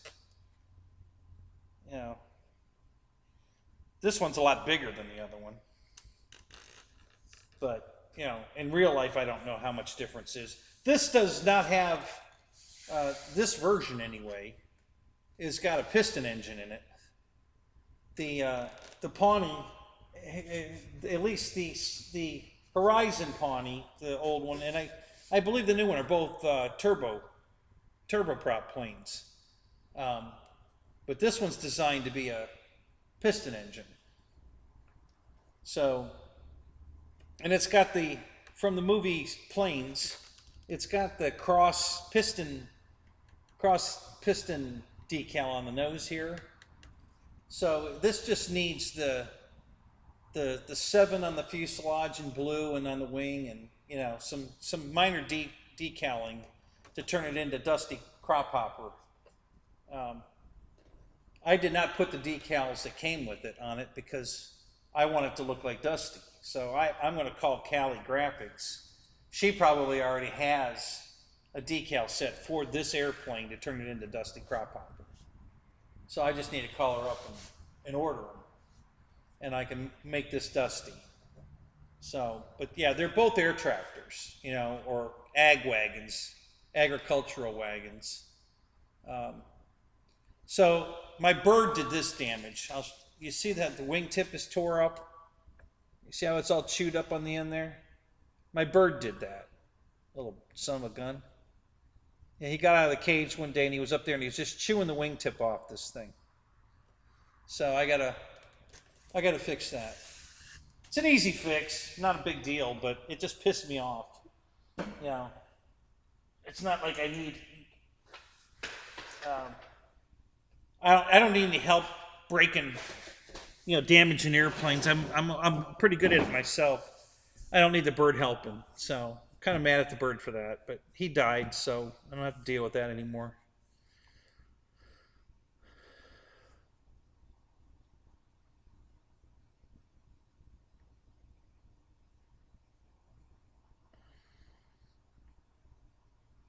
Yeah, they're very close. They're both ag wagons. They're very similar. Like I said, there's an extra fold in the wing on the Cessna and those top braces that the Piper doesn't have. I think the tail's bigger on the Piper. There's a much broader tail, you know, vertical stab. The landing gear is more substantial and shorter on the Piper than the Cessna, if this is accurate landing gear. I don't know if it is or not. But yeah, but the Horizon version glows in the dark, just like my RV8. You know, the whole thing illuminates from within, and this doesn't have any lights at all on it. Yeah, there's no lights on the Dynam plane at all. And this is a Dynam ag wagon. It's a Dynam Cessna 188, which I do have the box to it somewhere. Not sure where that box is. It must be in the garage. Well, no, wait a minute. I had it out here, didn't I?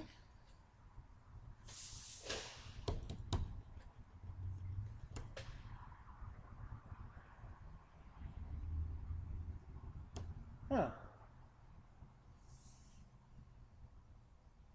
I thought I had that box on here. Oh, no, it is in the garage. That's where I had it. Yeah, it's in the other garage. So yeah, I have the box to that. No, no, it was my fault he died. You know, the little shit was, I was eating a Subway sandwich and he kept pestering me. He wanted some of the sandwich. So I kept giving it to him and with meat hanging out of it. So he would eat the meat and he kept eating the bread.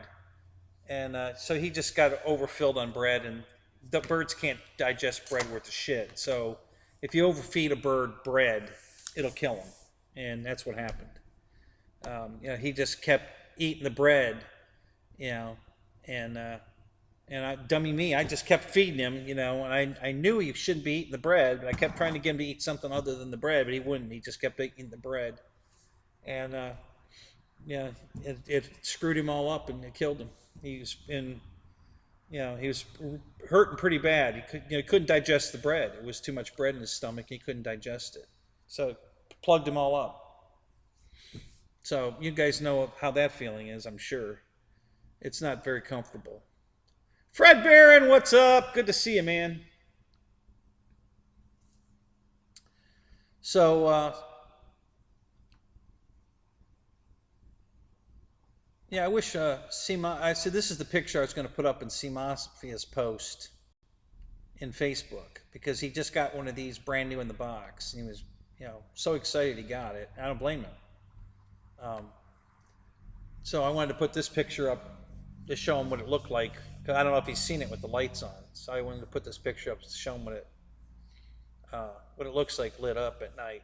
It's a great night flyer. You know, it shows up really good. Um,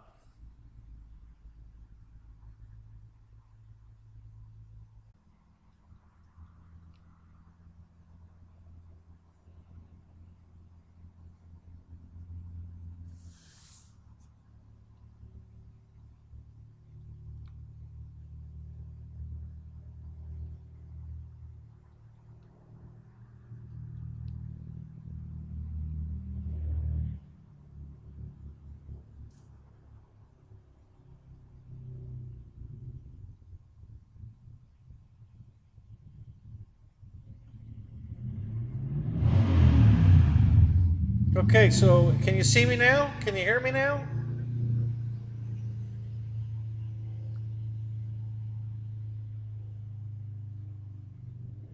Okay, thanks, JCB.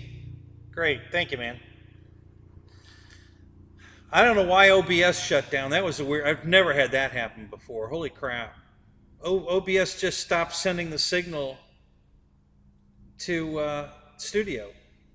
You know, Studio was still here, but it just stopped sending the signal.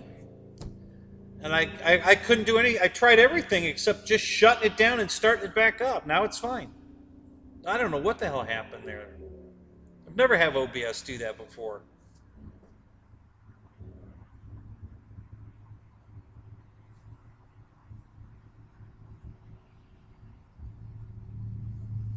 Back from Dollar Tree.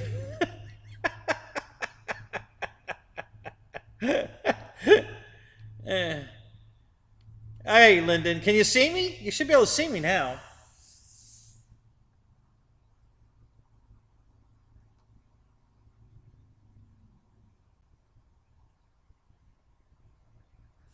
I think we're Yeah, we're back.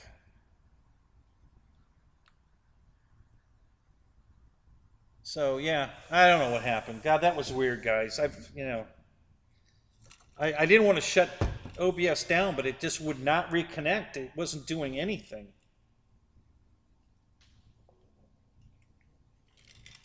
So I took a shot, shutting it down, wouldn't shut the stream down, and it worked. So so I was able to restart OBS, and and it recovered. So we're back without losing the stream. I don't know why that happened. You ever have that happen, Dave? You ever have OBS just stop?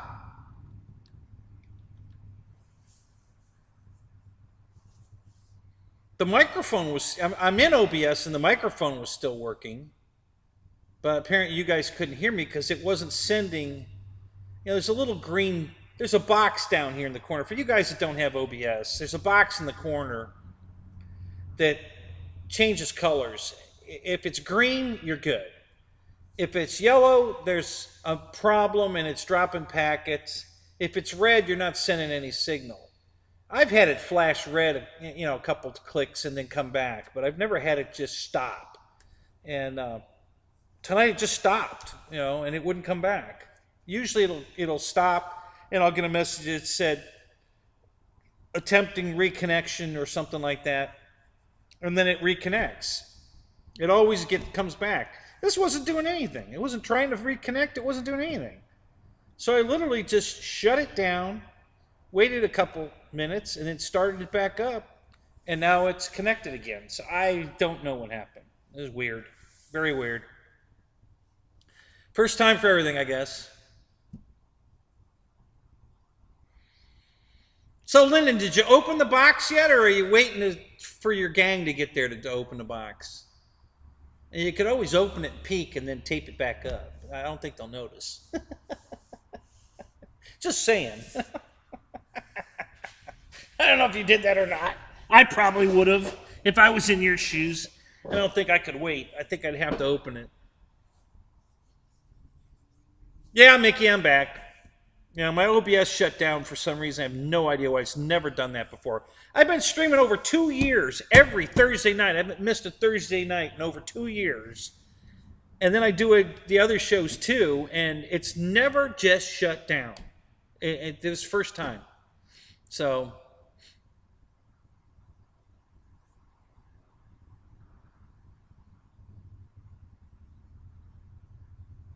yeah, Lyndon, but yeah, I've never had one do it in the middle of a show. Yeah, I have to shut down the computer and let it all reset and start it back up again occasionally.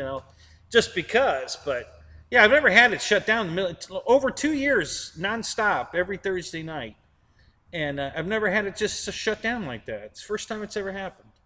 Really strange. I don't know why it did that.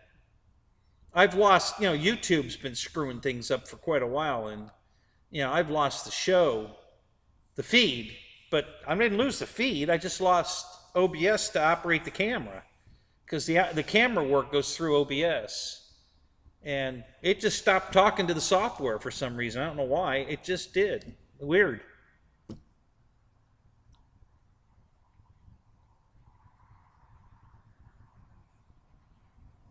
So what story are you going to tell them, Lyndon, when you get the box? And are you going to tell them like it came today?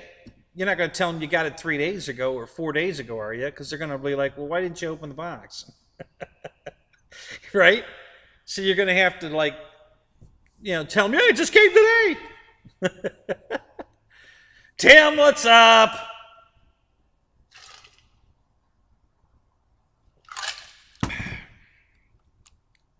Well, I'm just glad we got it back, guys, and we didn't have to restart the computer, because that would have been a bummer if I had to restart the show. So what other airplanes you guys want to look at? I can bring the Pawnee over here if you guys want to compare it to the Cessna 188.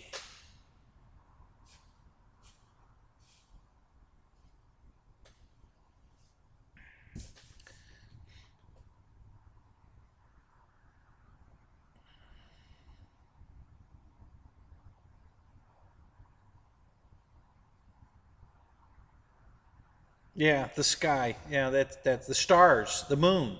Yeah, yeah, all that. Tim, I love you.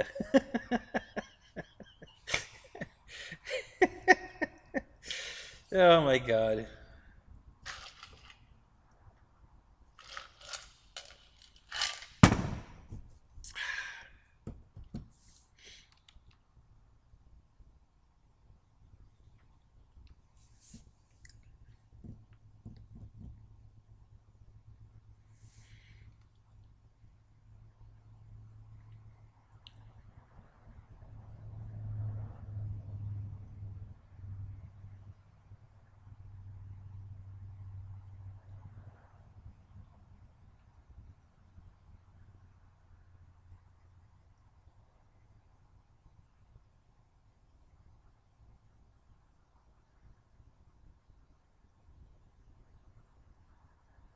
Oh, okay. So they know that you got a Draco. Okay, all right. Do they know the story how you got it, or you're going to save that for when they get there?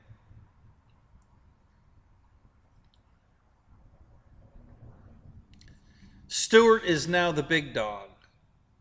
Stewart at Hobby King Stewart. Is that who we're talking about, Paul?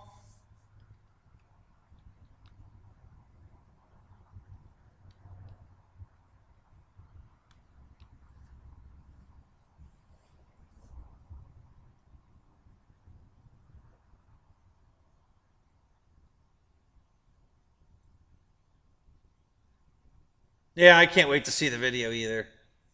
GB, what's up? Good to see you, man.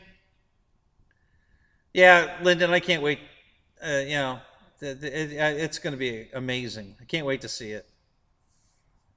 It's going to be so cool.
Oh, I see. Lyndon Stewart. I got you. It's now the big dog. Okay, Paul.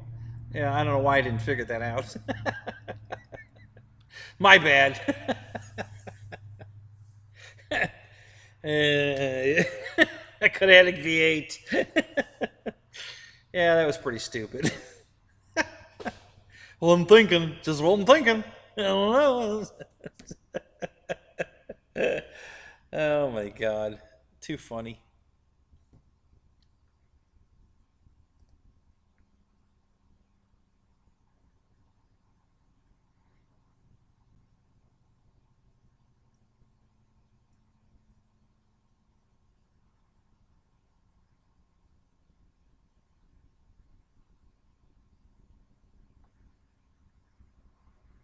Yeah, that'll be you're gonna. God, you guys are gonna have a great time, Lyndon. That's gonna be fun. Man, I wish I could be there for that. That's gonna be just such a fun day.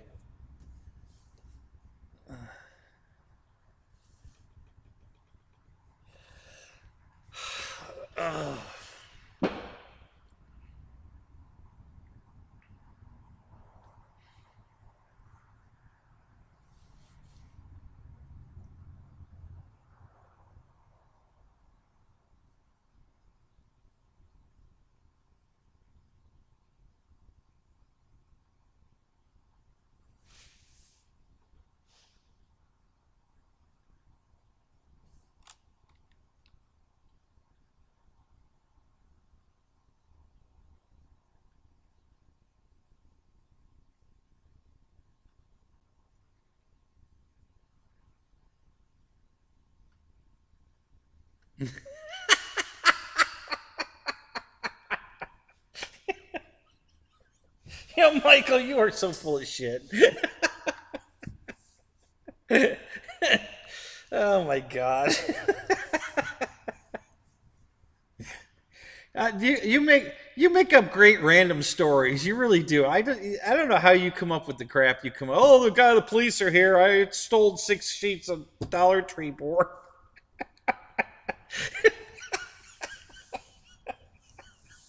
Oh my god. Uh, you're just hilarious.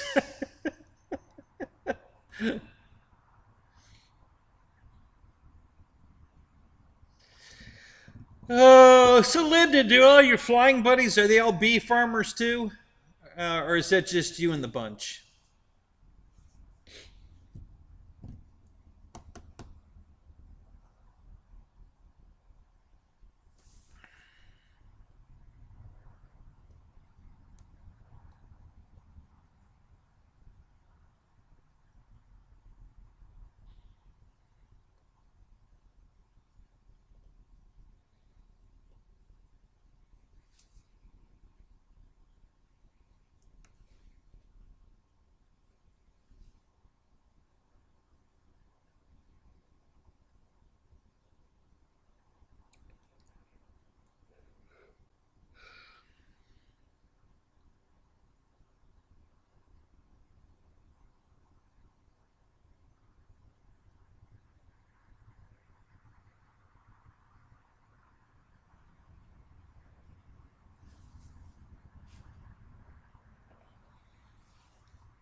Okay, that sounds good.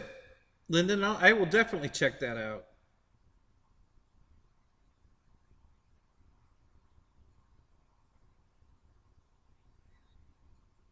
Yeah, check 6. I was going to say in her bra, but yeah, that might work too.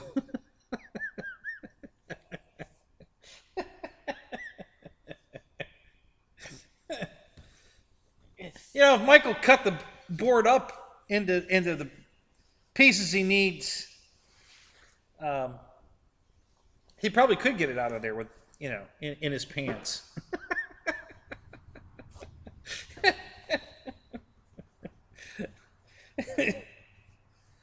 Yeah, go in there with because they have the best razor knives in there too. The Dollar Tree. That if you want a nice razor knife, the break off blades, it's black and yellow striped, and kind of looks like a bee. Um, Great knives. Oh my god, those things are so sharp, and they're $1. I mean, you can't beat it, guys. It's awesome. Um,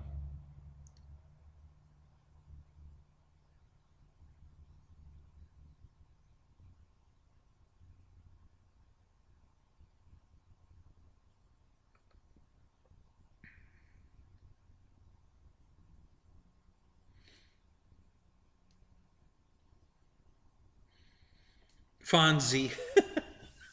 Hey. I don't remember. Fonzie always wore a black leather jacket. He never wore one like this with red sleeves.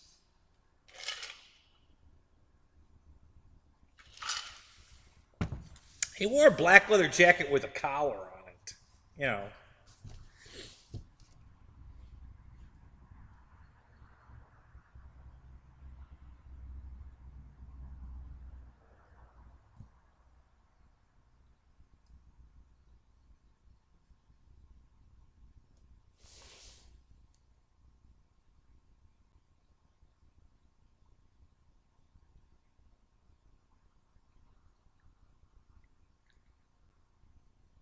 Ron Howard? Barry, what's up?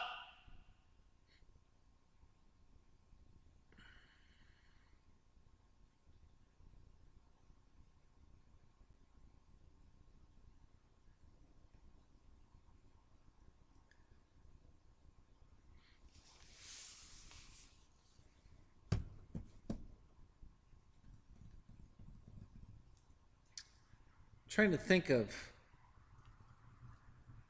a plane you guys might not have seen.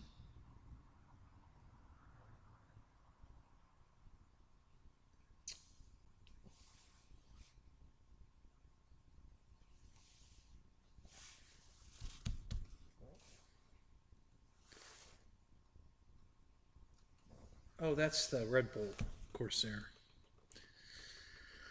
Africanized bees.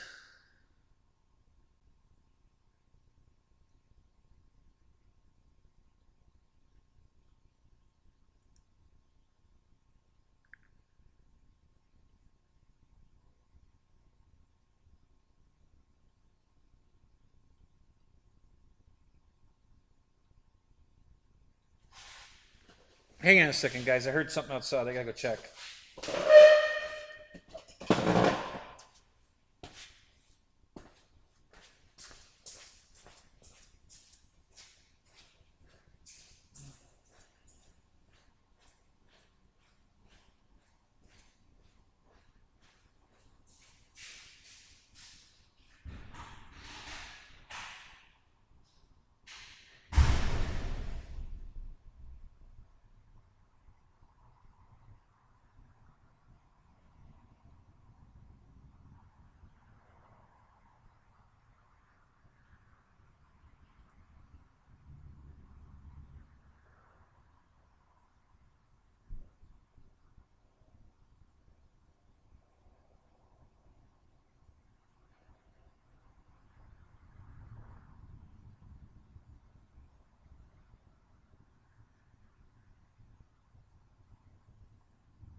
So what I heard was, you know how in these new cars, when you lock the doors with the remote and you press it again, it honks the horn?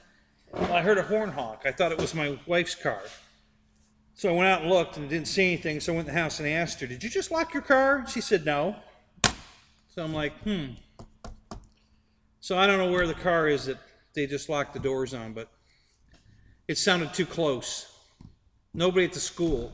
I have one of those damn dumpsters across the street where they do the recycling, and people come to that thing all night long, middle of the night, to recycle. It's pitch black. I don't even know how they can even see to open the damn dumpster.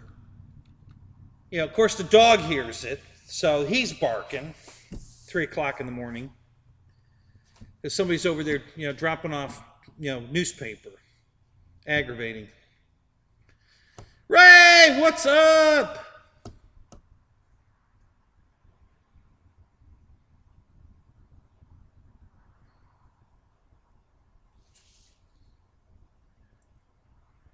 Did a gator get me? No, no, a gator didn't get me. I'm all right. Thanks. Oh my God, you guys are funny.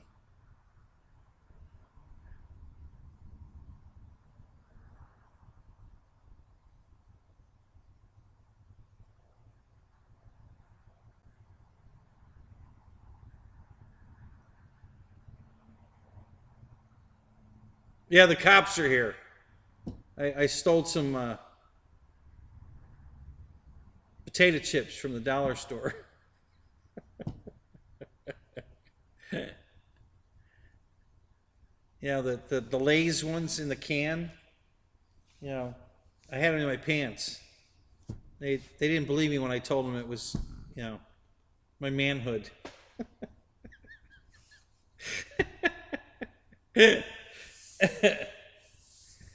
Oh well, what are you gonna do? You win a few, you lose a few. You know, what are you gonna do?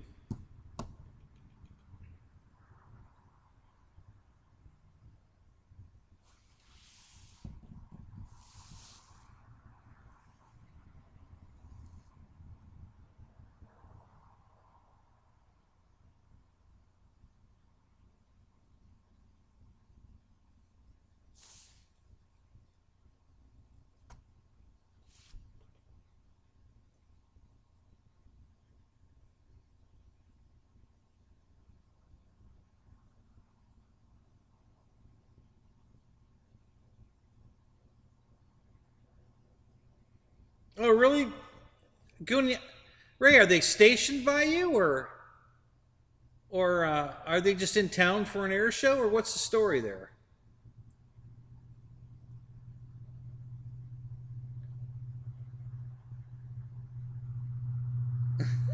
No, uh, you're right. Pringles come in a can, but so do Lay's. You haven't seen Lay's potato chips in a can? They look like Pringles. They're shaped the same. The can's different. The can's not round. It's oblong. But yeah, you can get Lay's potato chips in a can. The chips are exactly the same as Pringles, the shape of the chip, but the can's a little different.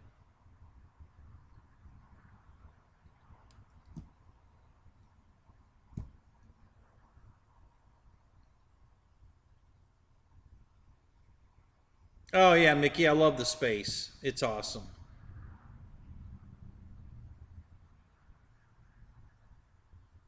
Oh, they jumped into the stadium today. No shit. Wow, that's cool.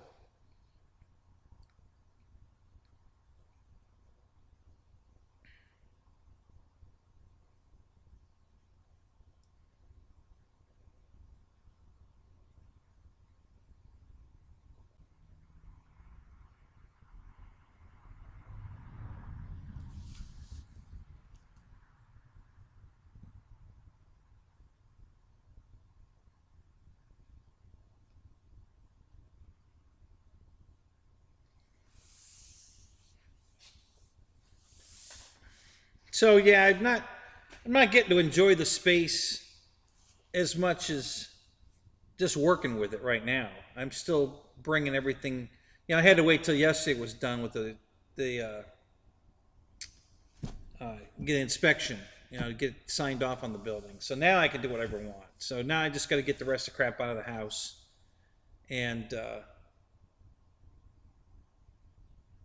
get busy on the. I want to get the electrical done first. Well, at least enough electrical to put some lights in here and some outlets so I can plug stuff in. And right now I just got extension cords with wires going everywhere, and I'd like to clean that up. So, yeah, I think the first thing I'm going to do once I get all the rest of the crap out of the house, I got to go buy some scaffolding because there's no way I can hang lights 15 feet in the air. Um, I ain't going to do it on a ladder. So I got to get, you know, some scaffolding so I can get up there and work. I'm not going to try to hang on a ladder and hang fixtures and run wire, and you know, I ain't doing it. So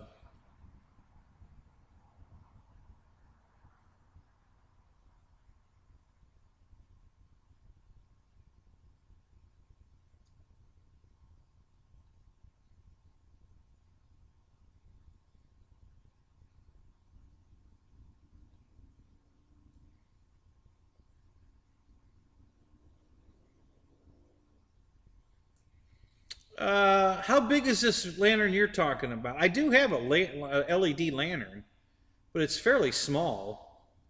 It's right here in the car. The car's right there. Let me get it. Yes, I brought a car inside the garage. My car. It's in here. With the trailer. They're both in here.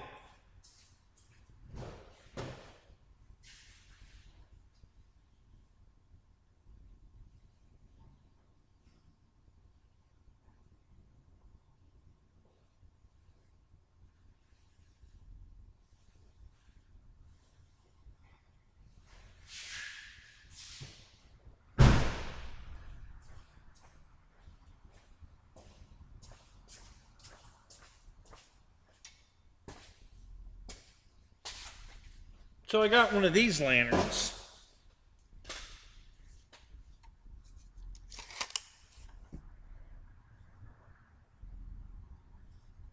Is this what you were talking about? Is yours bigger than this? I don't know if you're supposed to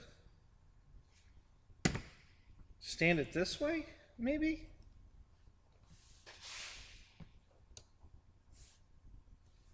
Or just this way? I don't know. But yeah, it's, I don't think I'm not gonna be able to light the garage with this, but it's pretty cool.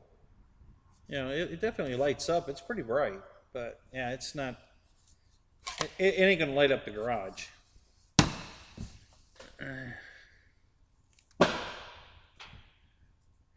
You have a 12-foot step ladder? Yeah, but see, I'm only 5 foot, so, well, that is 17 feet, so, yeah, but that's, yeah, I don't think that'll work well, Bill. I have a 16-foot extension ladder, but, you know, I don't want to stand on a ladder, you know, while I'm trying to, you know, hang lights and hang, you know, wire. I got to run conduit up to the roof, and then, you know, put boxes up there for electrical plugs, and, you know, yeah, no, I don't want to do that on a ladder. It's not my first thought anyway.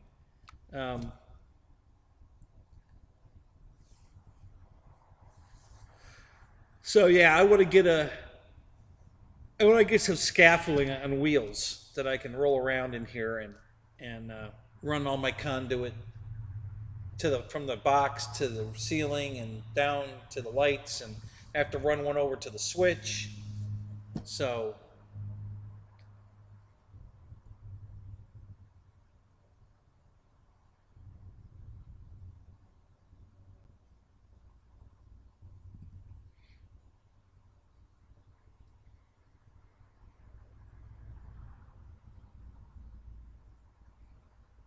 yeah, Richard, a scissor lift would be wonderful, but that's way too expensive.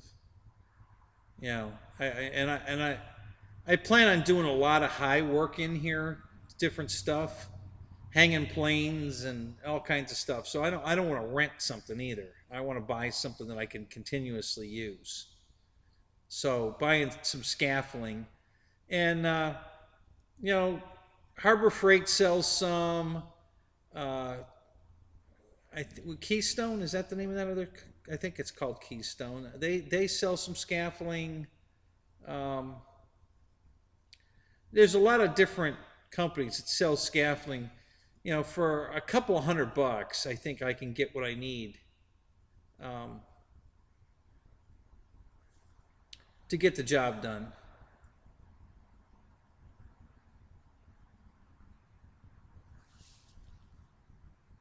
Yeah, so I think renting it, Fred. I mean, I'm going to need it for a long time. It's going to take a lot of time for me to run everything I need to run. Um, you know, all the light fixtures and all the conduit for the lights to the switches, and yeah, it's going to be, like I said. I think I can buy scaffolding cheaper than I can rent a scissor lift for a week. You know,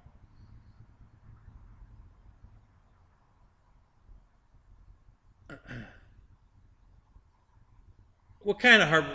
What kind of lights you talking about at Harbor Freight, Ray?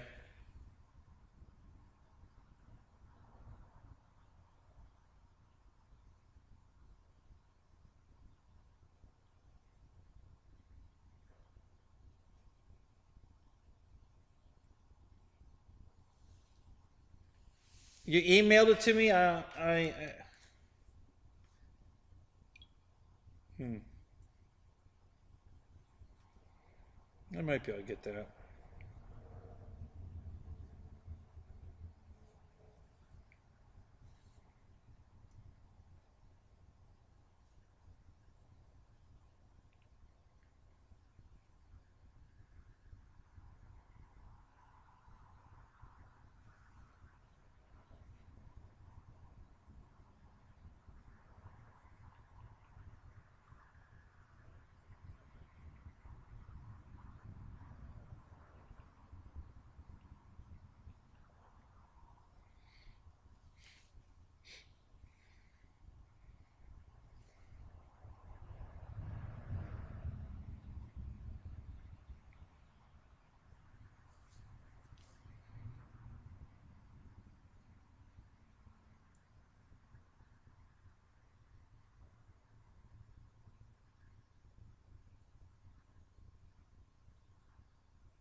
I put around like an old man. Really? I said that?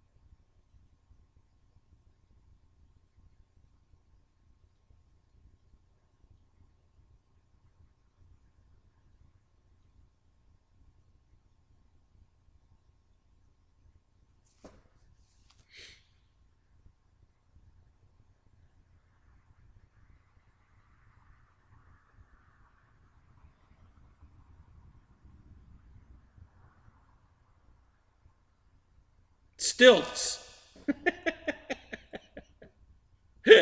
That's funny, Check Six. Yeah, that would be fun. Yeah, that.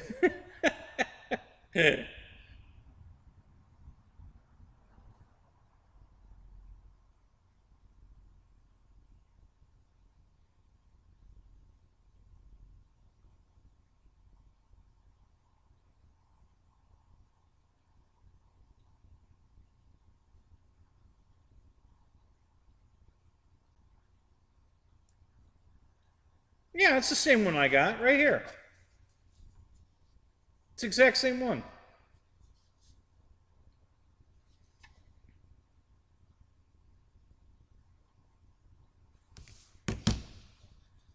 The only thing that might be different.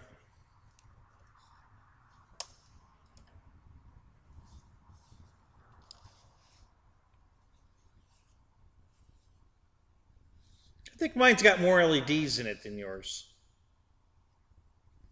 But yeah, it looks just like that. It's got the same middle legs. You can stand it on that way if you want, or stand it on its base, or whatever. I guess you could hang it from the. But yeah, it's the same lantern you got. It looks almost identical. The only thing I see different is the LEDs inside are different. This has got 4 rows. 3 or 4?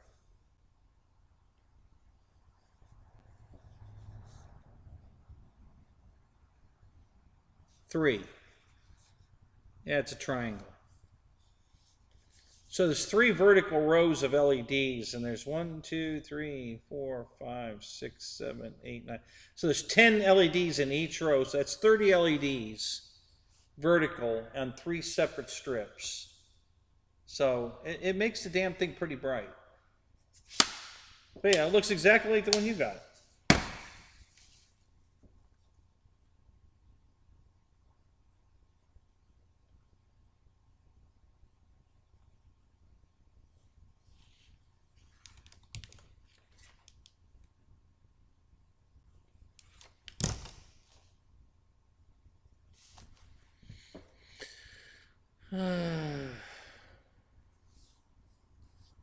Yep, 39 likes. Thank you, guys. Appreciate that. Oh, did it just go to 40? I haven't gotten that yet. But I'll take your word for it.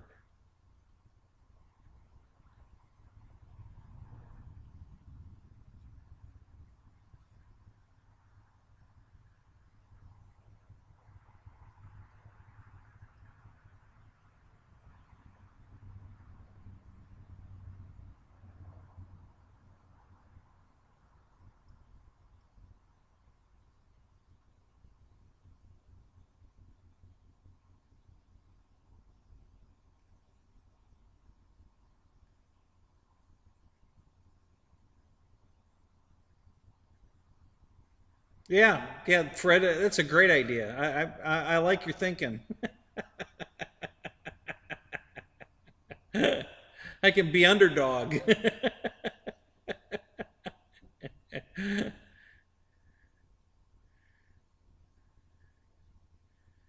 Your dream is your shop. How big is your shop, Fred?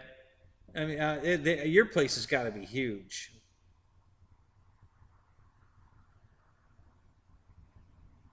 Yours doesn't fold. You mean it doesn't collapse closed?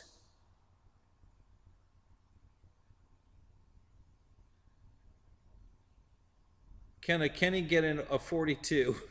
Yeah, everything's 42, isn't there? Including a. I don't know. I think Dennis Farley's TV was 48 inches. I think.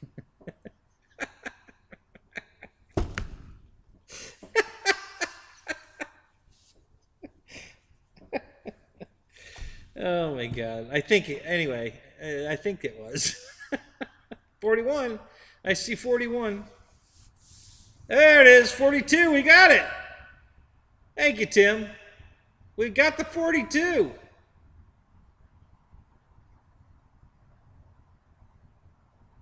Can I get a 50 now?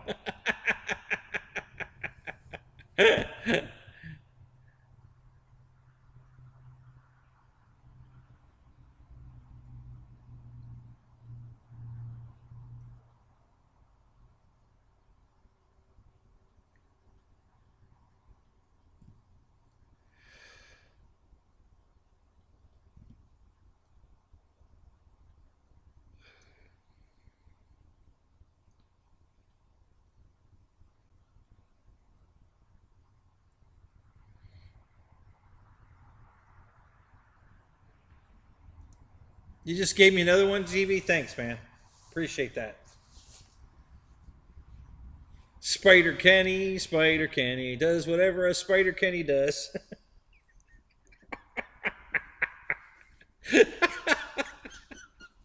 Oh my God, you guys are too much. Oh, the zappers are right here. I got them right here. Nothing to zap. There's no bugs in the building. You know, when you have a building that seals up like this one does, crawly bugs. We'll probably get some crawly bugs in here, but I don't think we're going to get any flying bugs in here. Not very many. Nothing flying around at night. But the zappers are always on standby. They're always close by. I had them on the table, but then they're in the way of the camera. See, if I put them over here, then while we're on that camera, they're in the way. And but they're not in the way of this camera. So, and they're both here. Here's the other one. I dropped the little stand. It's down here on the floor somewhere. It's got to be under the desk. I didn't really look for it, but you know that Murphy guy. You know, you drop something, it always goes somewhere you can't find it. Dave's still looking for the prop nut for his Draco.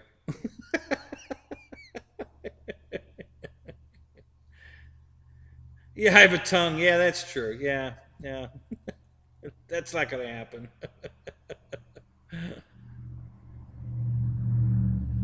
Yeah. Oh, it's only it's this light. It's an imitation of this light, is what you're telling me. I didn't get this one at the dollar store. I got it at Dollar General, and I think it was $3. I don't know if it has a price tag on it or not, but it was either $3 or $3.99. I can't remember. Includes 3 AA batteries.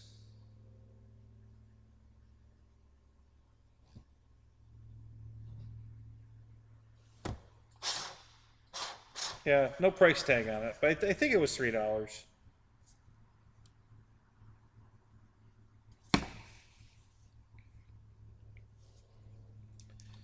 It's handy. It works pretty good. I mean, if you've got no other light source, this works. It's definitely pretty bright, but you know, when you're trying to light up 2,400 square feet, this ain't gonna cut it. Yeah.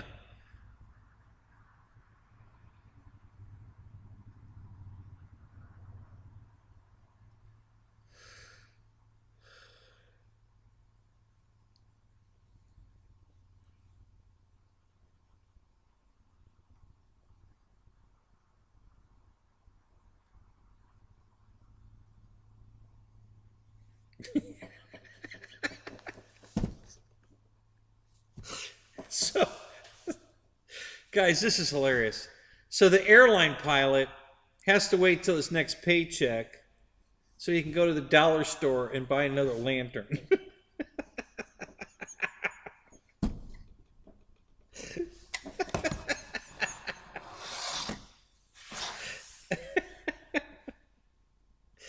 Oh my God, Michael, you were hilarious.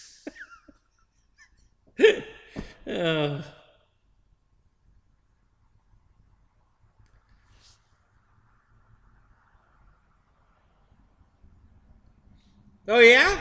Can you get me some scaffolding cheap, Fred? Of course, it'll cost more than, you know, my paycheck, probably your paycheck to ship it here. You know the way shipping costs are today. It'll cost a fortune just to ship it.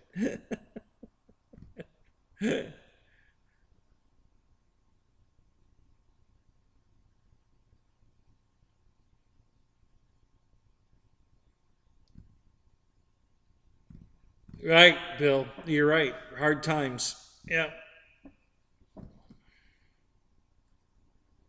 Spencer, you made it. What is it? 11:15? Almost. Man, that's not bad. You did all right. You probably made enough money for 2 new jets tonight. I'll bet.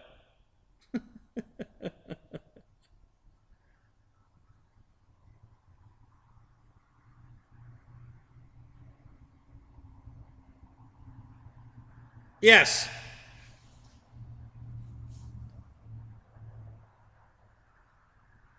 The one over here, Lyndon. Yes, this is the Carbon Z T28. Yes. And I put it there on purpose. Because that's 78 inches. It's 2,000 millimeters. And then right here behind me is the 1,700 millimeter Mustang. That's the giant one. And that's the 1700 Corsair. And then just out of camera view is the 2000 millimeter Beaver. The Mustang is in here. It's in the rack over there. The Corsair and the Beaver are out in the trailer. Well, out in the trailer. The trailer's in here too. They're in the trailer. So hey, I have 100 airplanes in here now. With the trailer in here, I have 100 airplanes in the hangar. I had 75 planes over here, scattered on the floor and in racks, and now the trailer's inside the garage. So there's 25 planes in the trailer. So yeah, we got 100 airplanes in here right now. And I still have more out in the barn and the garage and the carport. So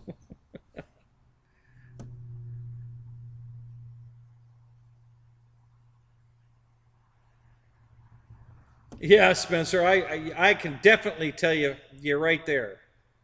Yeah, these you know, and now that the garage is signed off on, the ex wants me to go get a job. And I told her, I says, okay, but just be aware that might keep me out at night, depending on what job I get. And it's going to really slow down the build on the new apartment so that we can live in it while they build your new house. So, you know, you just can't have it all. I'm an old man, babe. I can't do it all, you know. So make sure that's what you want, because, you know, if I go back to work, this stuff's not going to get done.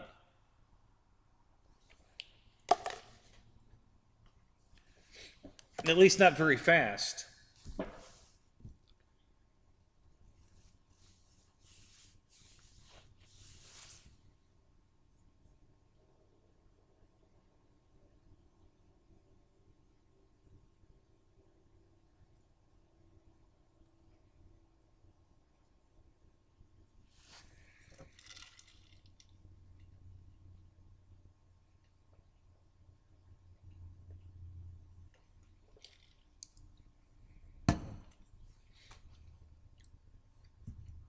So is that the building that you were talking about, Fred? The one that where you work, where the furnaces and everything? How big is that building? Do you know? Or just take a really good educated guess? I know it's really big. Way bigger than my 2,400 square foot room here.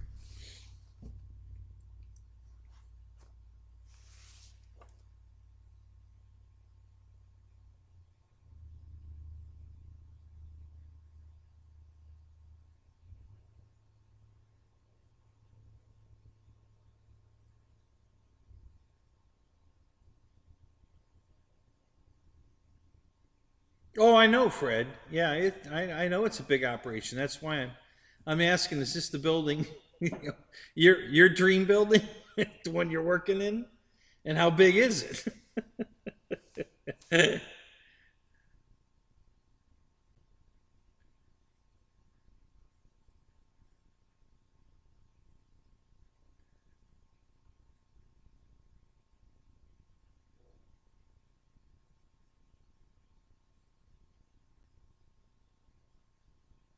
Yeah, title is Kenny's new sex tape. Yeah.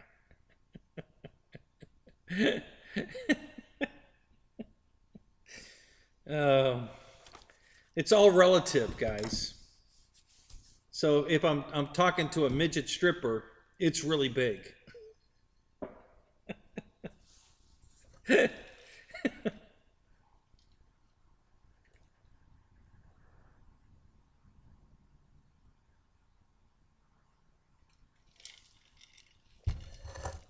That's one bug beaver.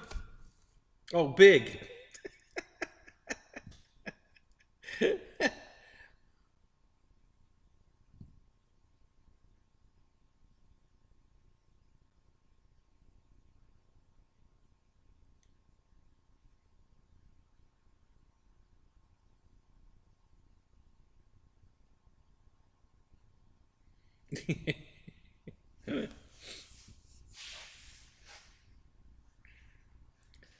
So Wild Bill, did you work in the copper mines, and what did you do?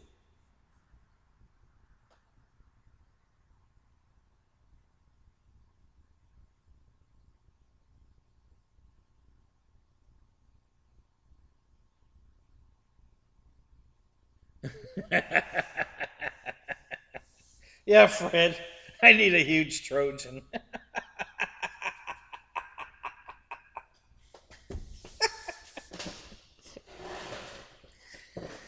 Oh my God! So how did we come up with that name used in those two different um, aspects of life? That just seems so hilarious. Oh my God!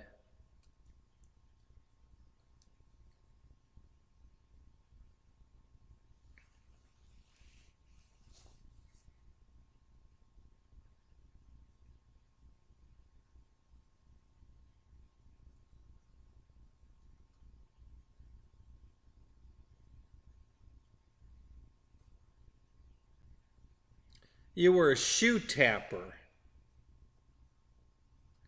What the hell's a shoe tapper?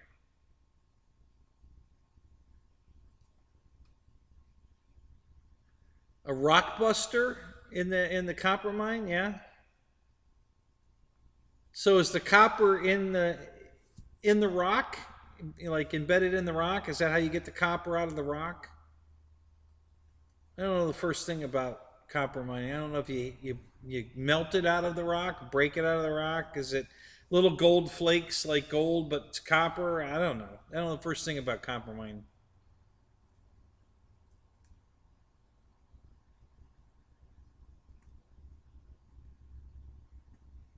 Yeah, I'm pole vaulting around here. Yeah.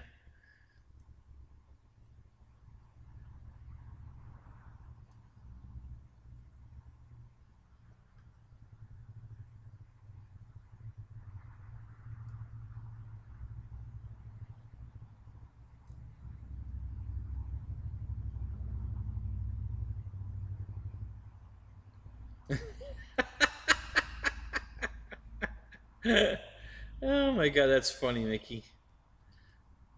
I need to pick up some 9 gram servos. Wondering if Hobby King will have a Black Friday sale on them.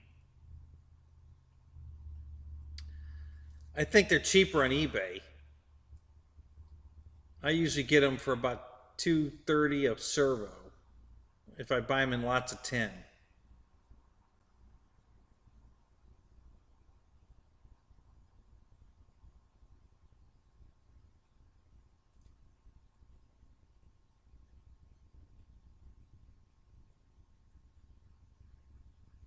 No kidding, Fred. Really?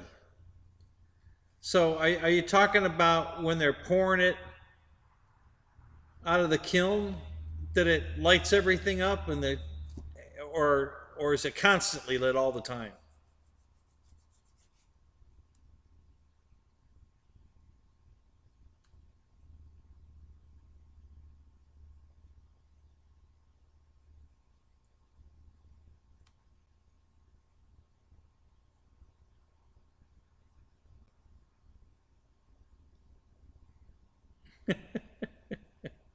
Well, I can promise you one thing: my inner child will never die. You know, I'm just a big kid, and I'm never growing up. I may grow old, but I'm not growing up. I refuse.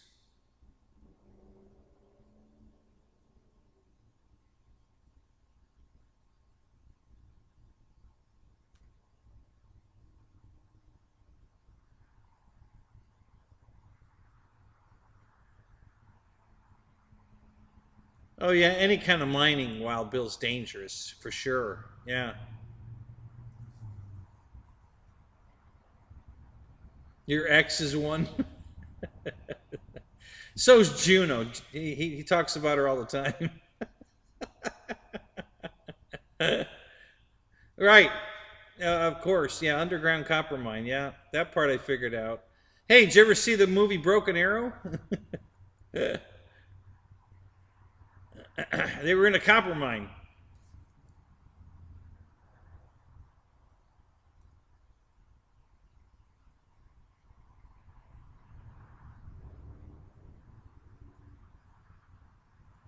Dollar Tree has a sale on 9-gram servos. I'll run right over there, pick some up. Oh my God.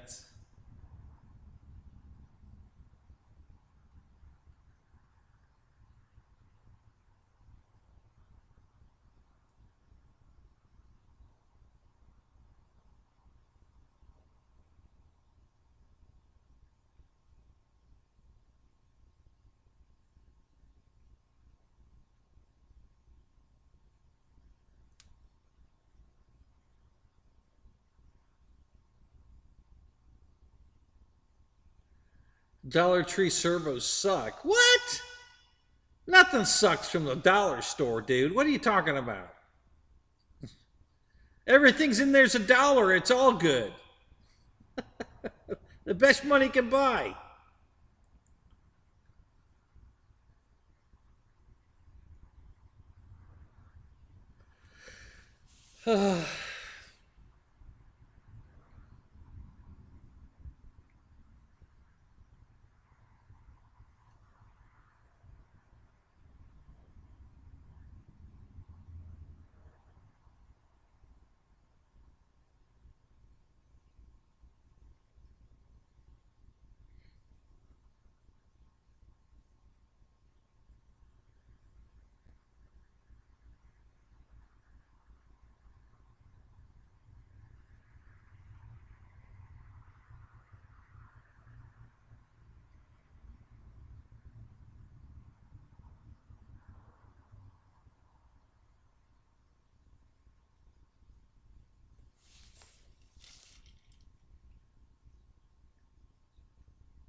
$5 stool. $5 stool.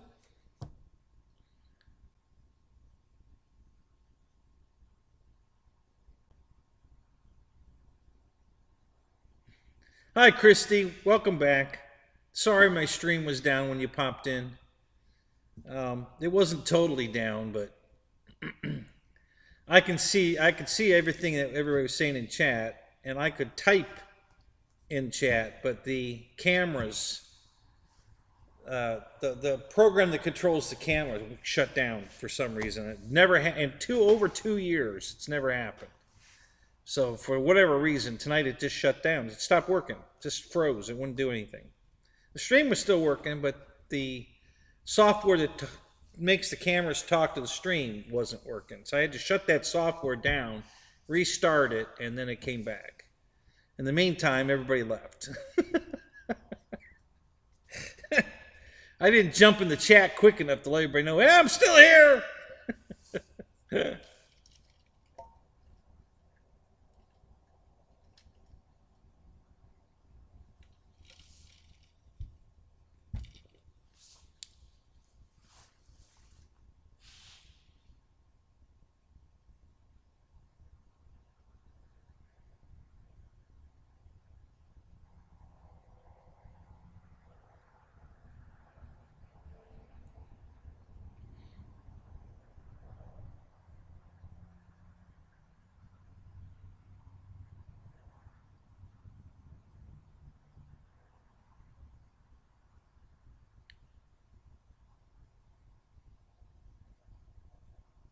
Oh, that's interesting, Fred. So the heavy metals, copper and steel, sink to the bottom, and all the crap that's you don't want's on the top, and you just pour it off. Interesting, huh?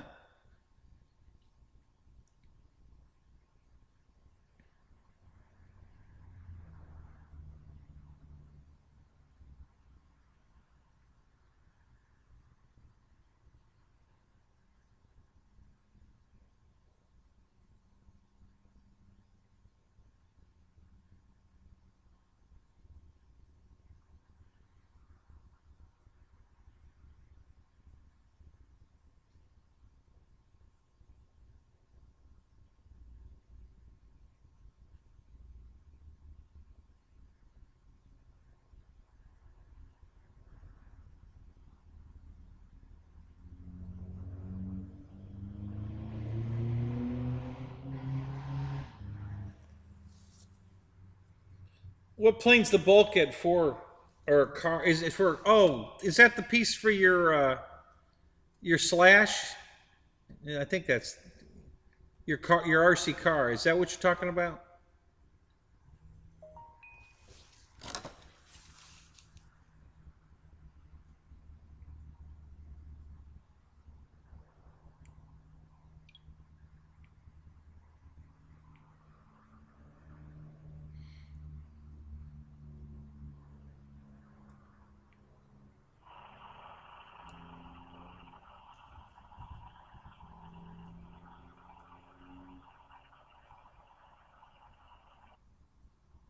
Looks like it's pouring it on the floor, Fred. Is that what's happening?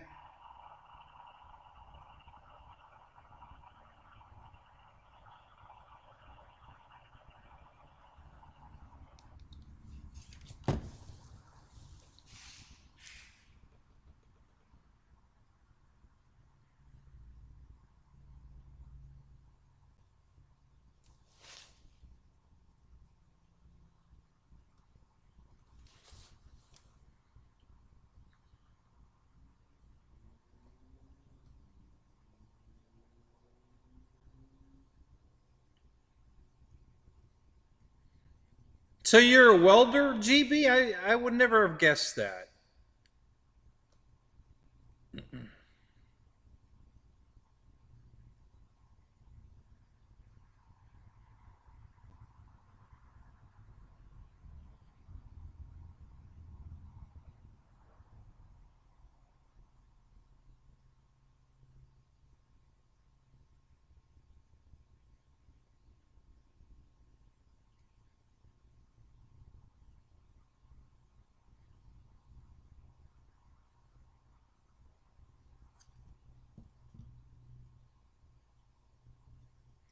So any of you guys interested in any of the new planes that came out?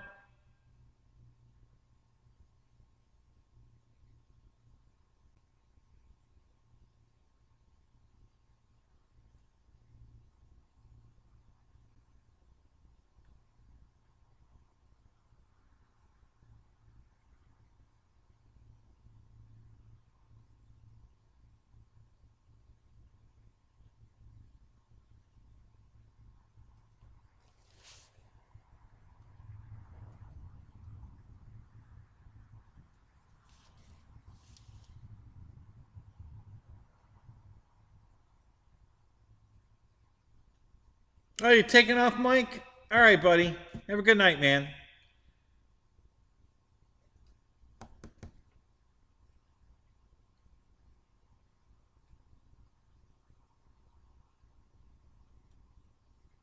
Yeah, there's a couple of new ones out. Another re-release, but this time it's from Hobby King.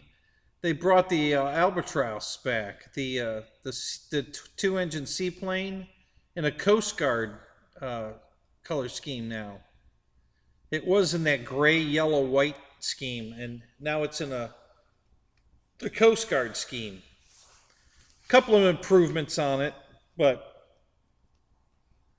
same airplane.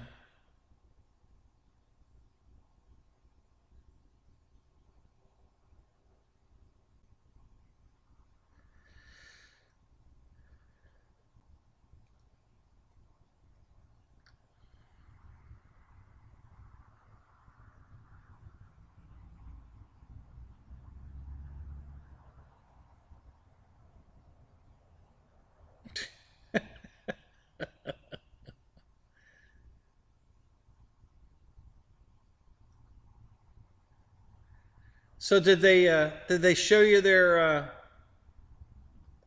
what a great job they did while they were down there? Did you get to sample the merchandise?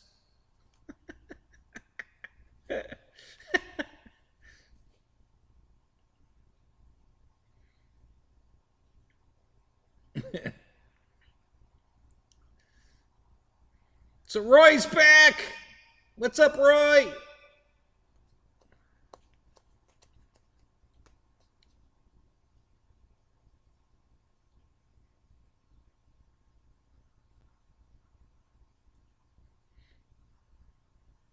Oh, hey. A little flying bug just flew through here. A little tiny thing.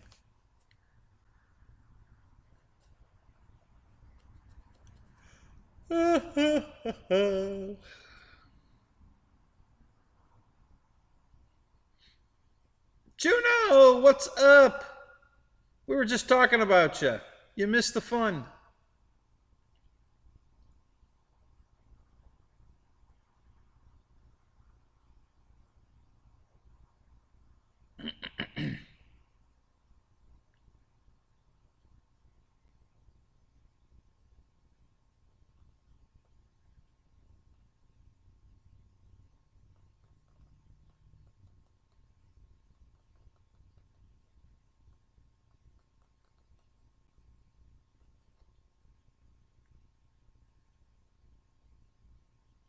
Still raining there, Roy? Yeah? No, that sucks. I really hate the rain.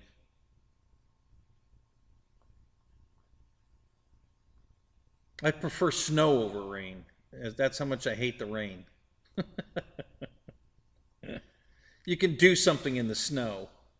You know, you can play, you can go outside, and but in the rain, you can't do shit in the rain.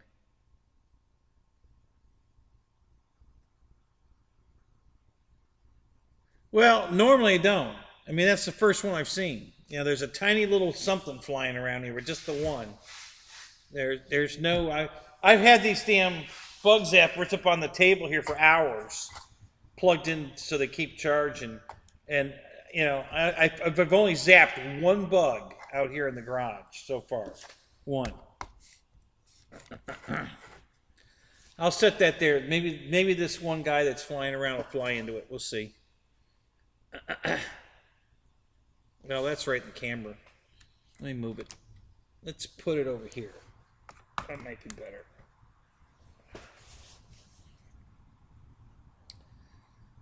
So, yeah, it's...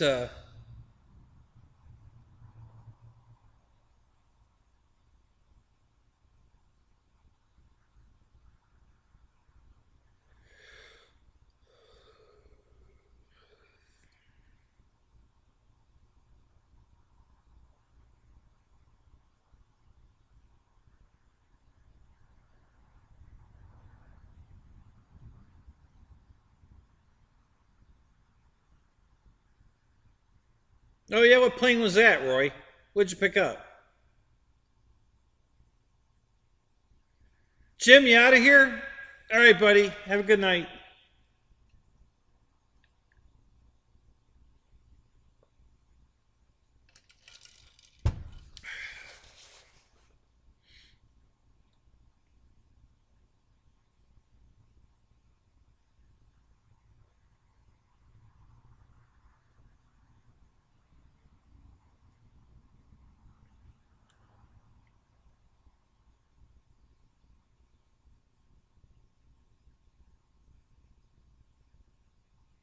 Was it in a tree?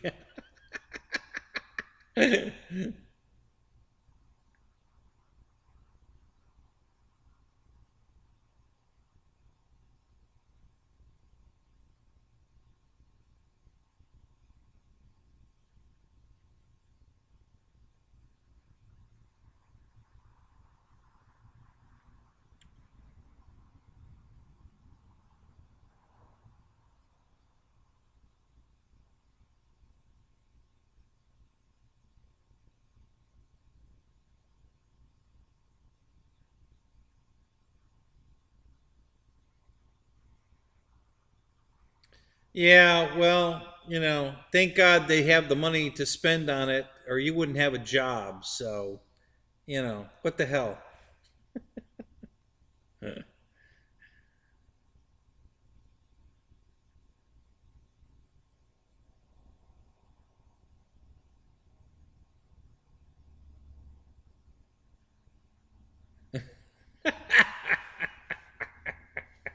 Yeah, Roy. I couldn't agree with you more. That whole statement just.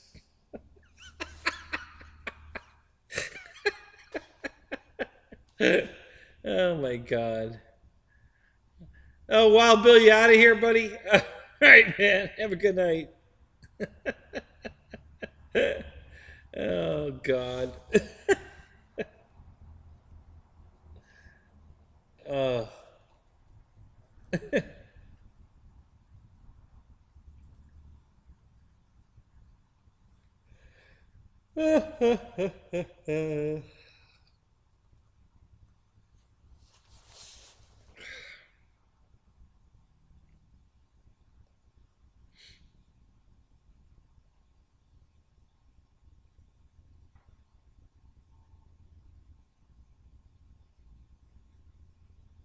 Well, that was a good deal. Which S-Bach was it, Roy? Who made it? Is it a... Well, God, I'm not even sure who makes S-Box. There's several. I think Dynam makes an S-Bach.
Michael, send me the motor with the bent shaft. I can straighten it.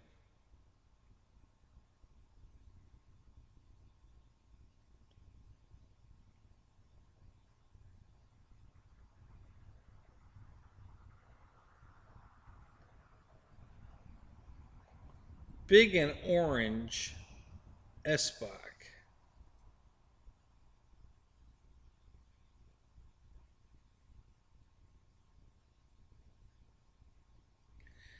Actually, I think Banana Hobbies is selling one right now.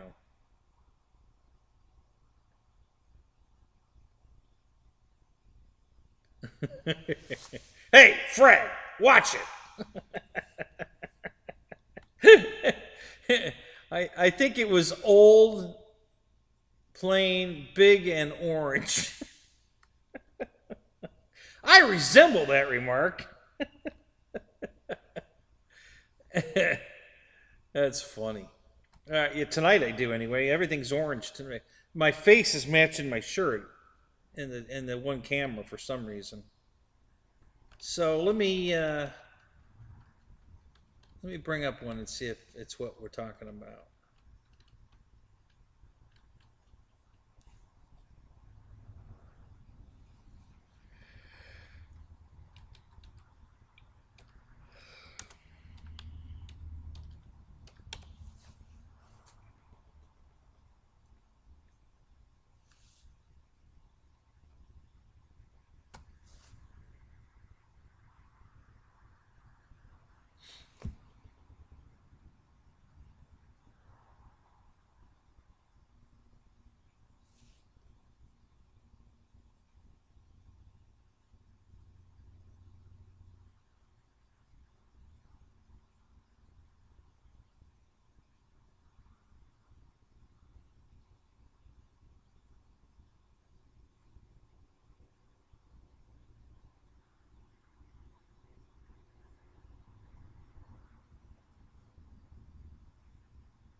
I have a lathe, Roy.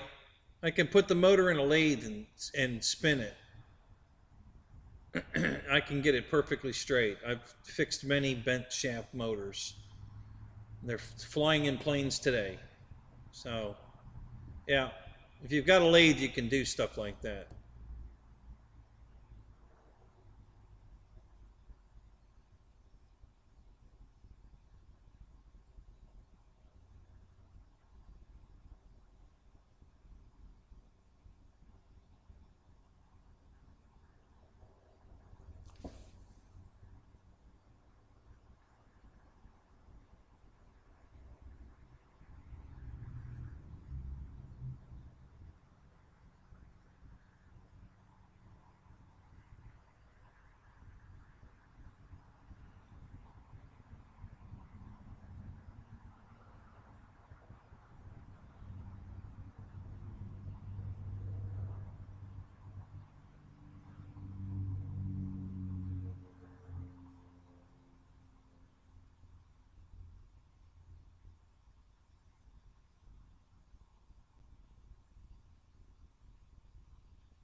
Yeah, I did, Christy.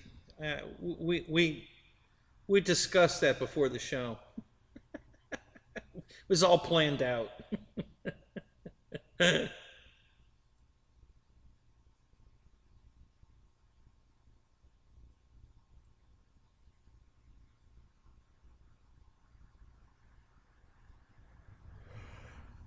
Oh.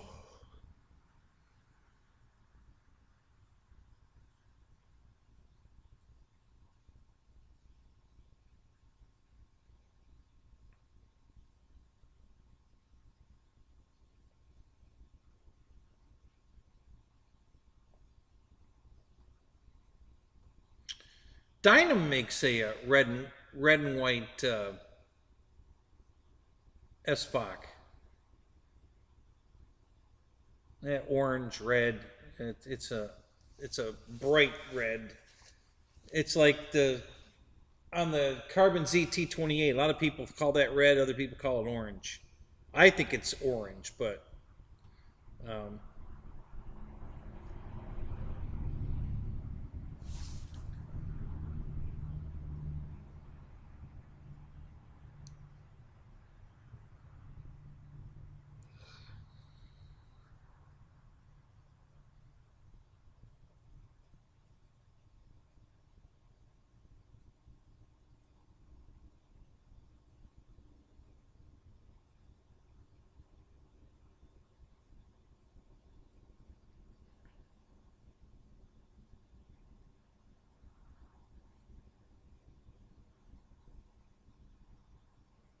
it's foam, right, Ray?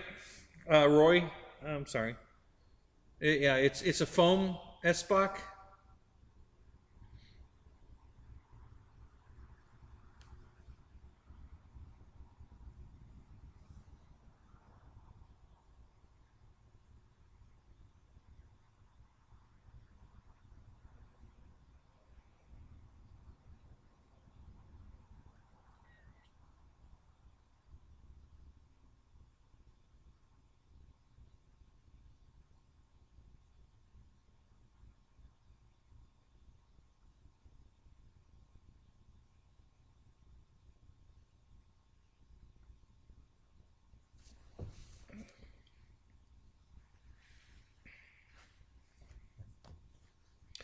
Yeah, Fred, at our age, you fall down, you break a hip.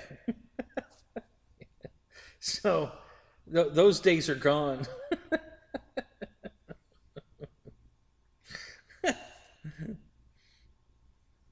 It's a foamy, okay. Um,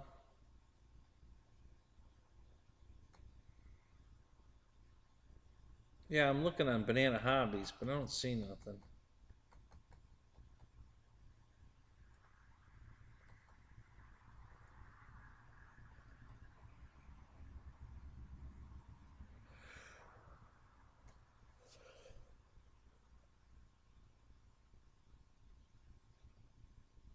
Oh, that's who. Yeah, General. God, I haven't been to their site in forever. General Hobbies. Um,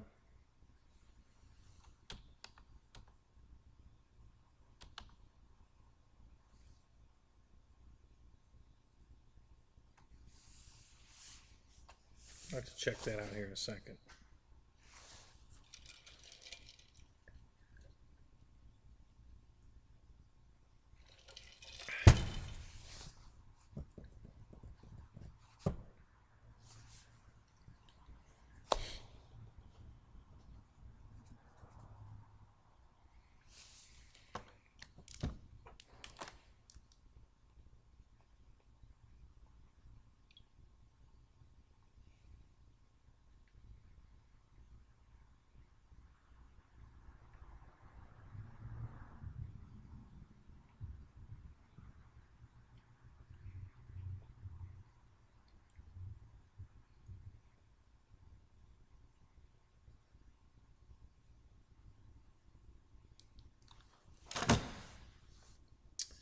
All right, what we got here?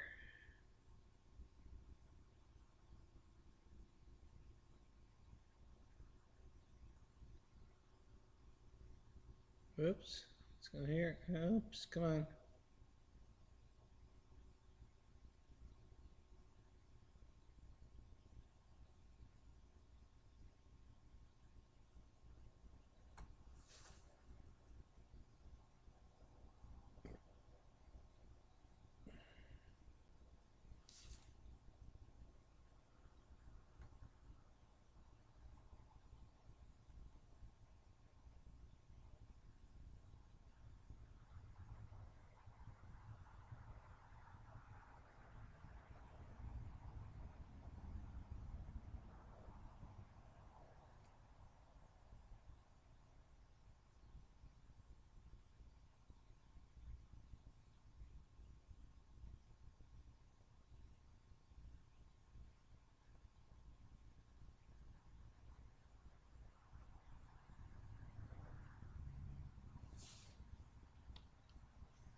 Does it look like that, Roy?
Hey, we got one!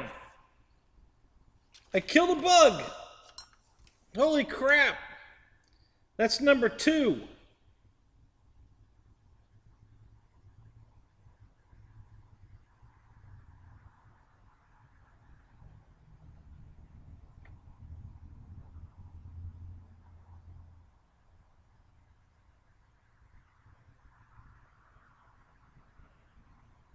All right, Roy. Cool. So you found it at Hobby King, huh? Cool deal. So it is a Hobby King plane. Oh, that's cool.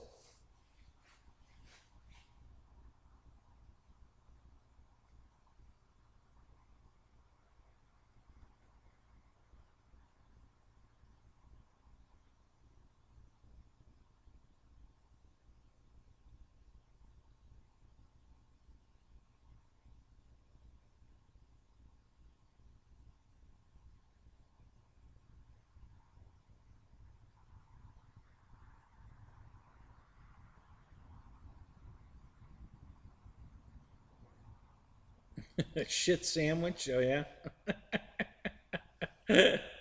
Uh,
yeah, and you don't know it. That's the problem, Roy. Oh my god, that's funny. uh,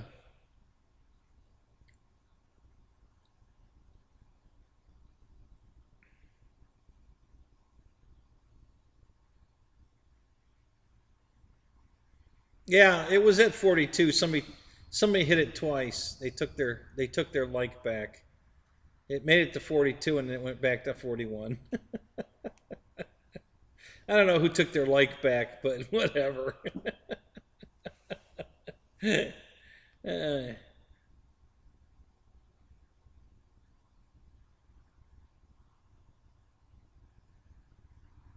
yeah, that's exactly right. It's a different banana hobby.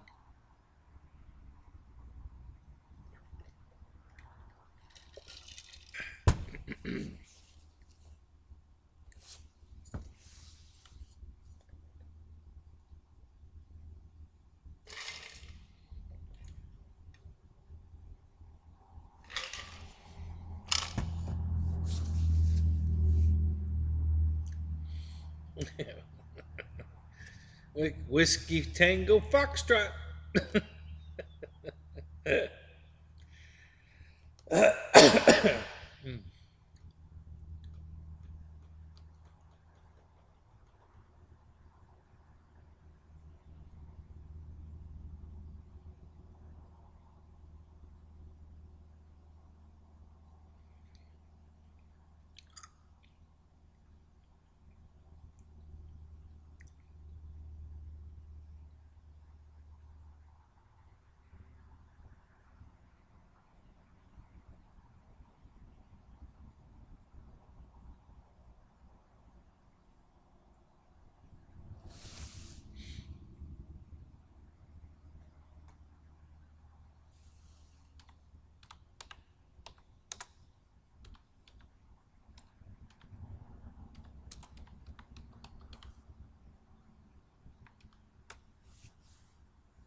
God damn it.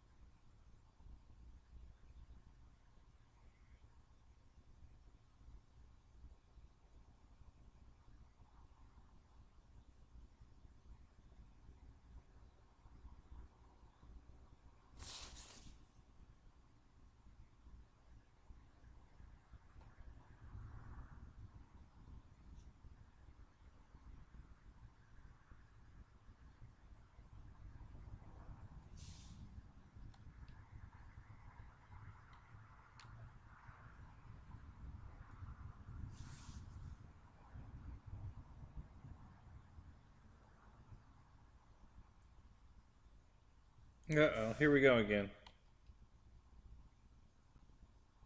Oh, that's weird. No packets dropped.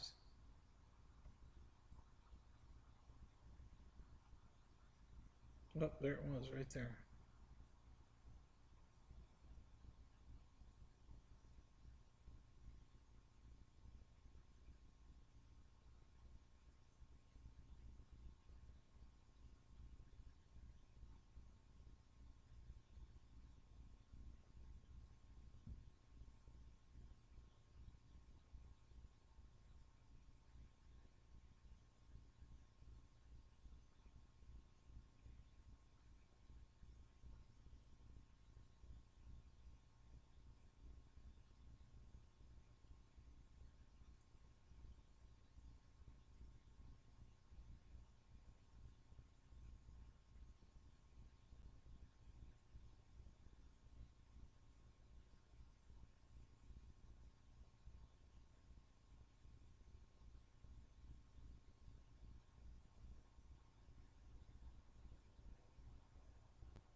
You're gonna bang me good tomorrow, huh?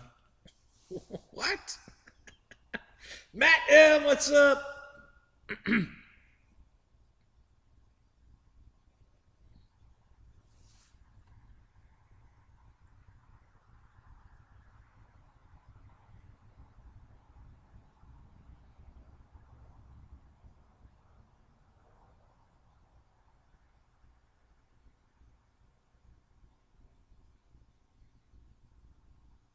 Uh, actually, no, Roy. I was. Um, hang on a second.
So, how did you get to that, Roy? Tell me how to get there. I was trying to find where you told how to get there, but I can't find it. I don't think that's what you put on my phone. Is it? Maybe you did.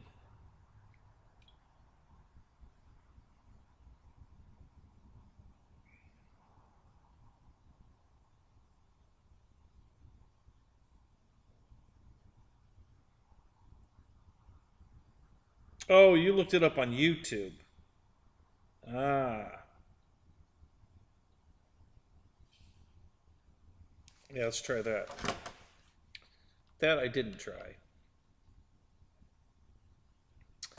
So let's give that a whirl and see what we get.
So it's orange on top and black on the bottom.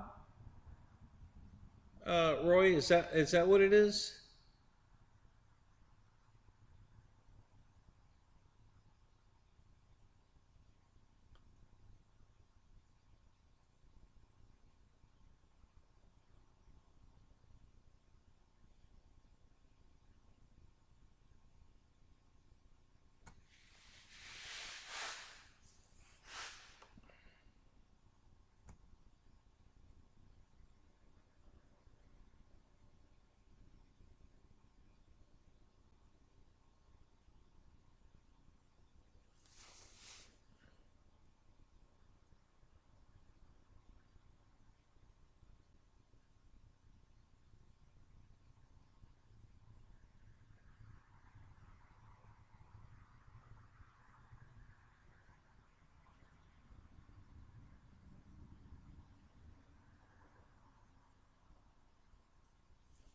Yeah, yeah, Roy, I found it. I think it's all orange on top and black on the bottom.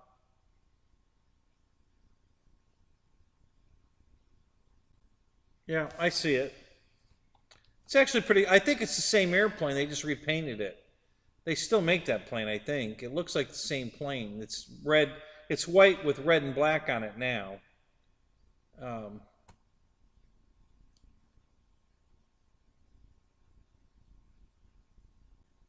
I kind of like the old color scheme better, the one you got. Is it in good shape? Is it, you know, other than it's missing a motor and a speed control?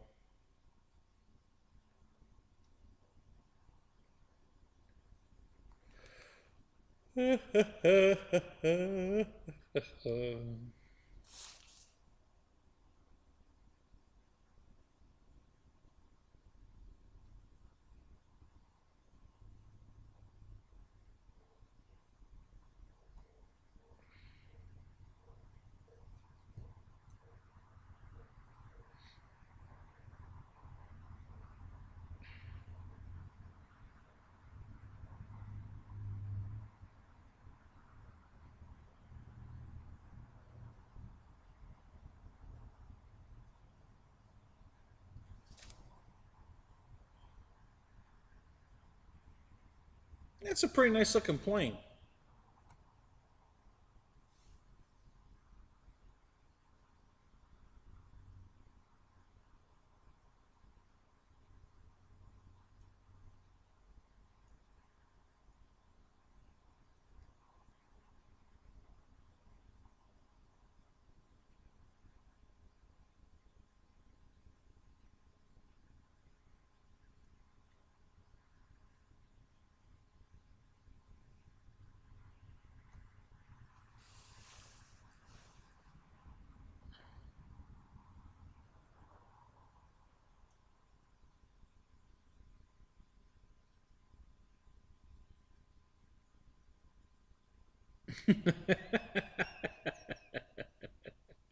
Yeah, Dave, that's it exactly.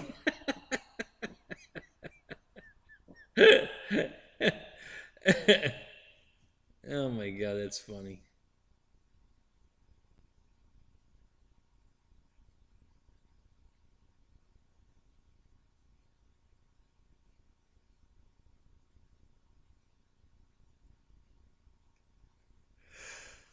Uh, yeah, that's awesome, man. 20 bucks? You can't go wrong with that one. Shit, what a deal that was.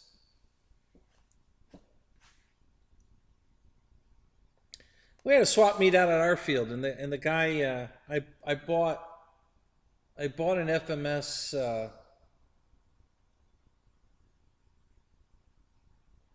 the P-47 Razorback, and he gave me a UMX Spitfire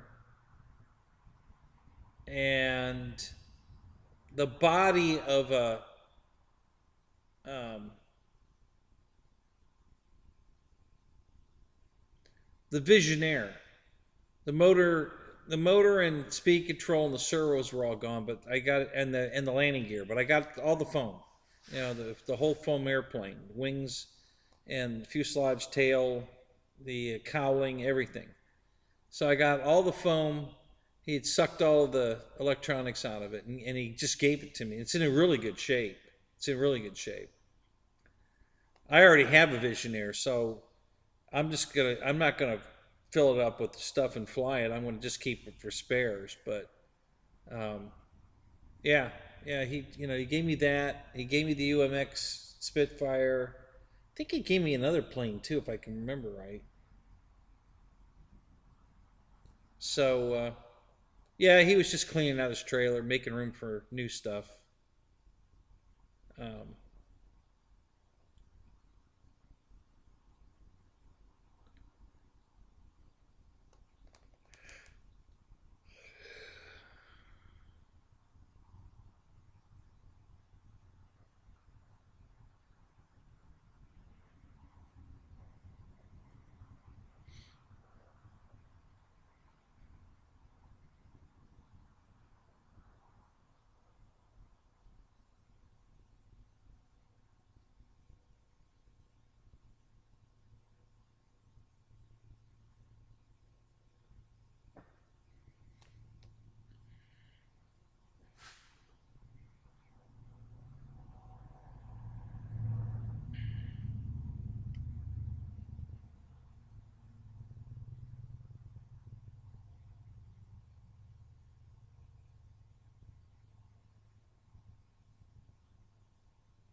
oh my God, Mickey, that's hilarious.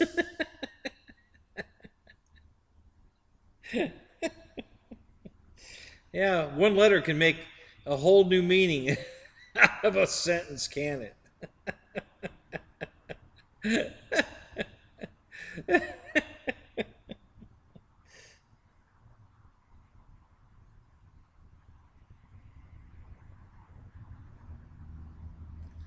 Yeah, I saw a cartoon once in the newspaper. The guy had a sign up that said garage sale, and he had, all this stuff. out on the lawn, and the guy walked by and said, "You forgot the B."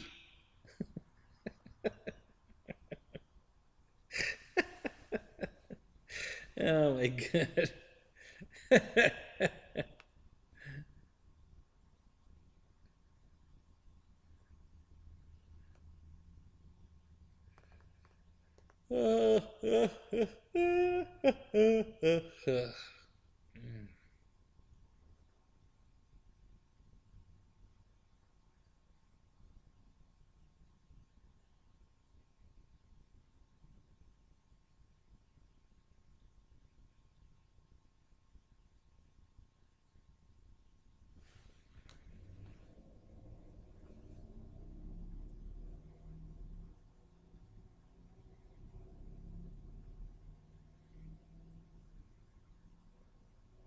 Your minds were made in the same gutter.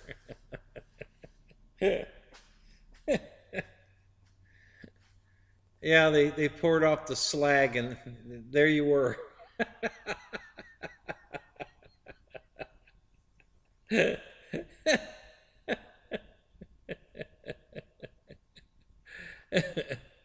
Oh my god.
Huge shrimp behind me.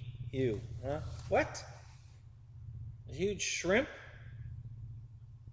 the hell are you talking about?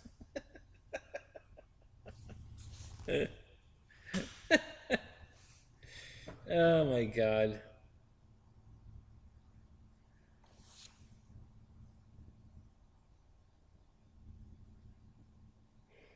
Ugh.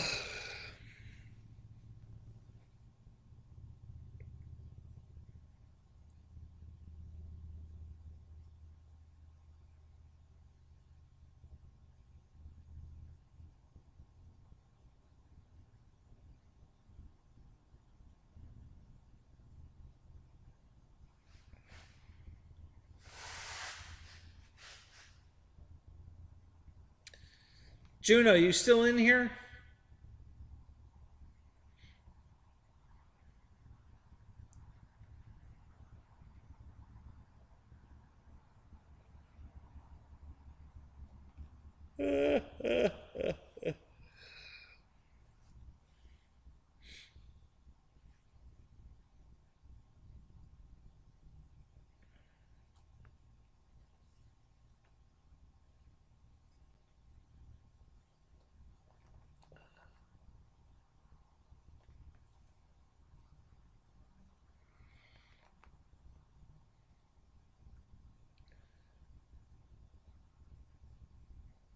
So they were talking about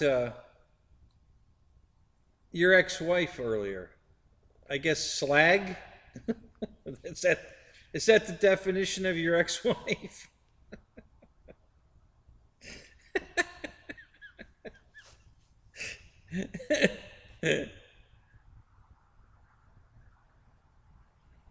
Yeah, welcome to the Late Late Show with your host Kenny. That's me.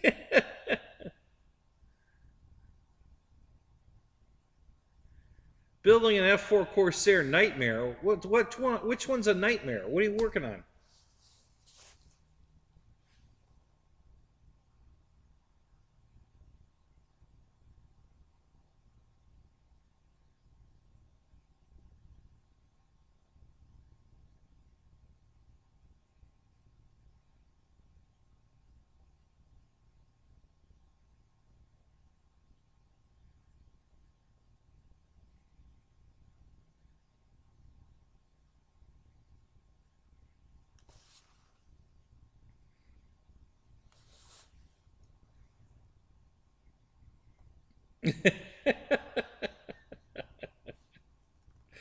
Yeah, that's what we were talking about just before you popped in, and I said, where's Juno? I think we're talking about his wife, ex-wife.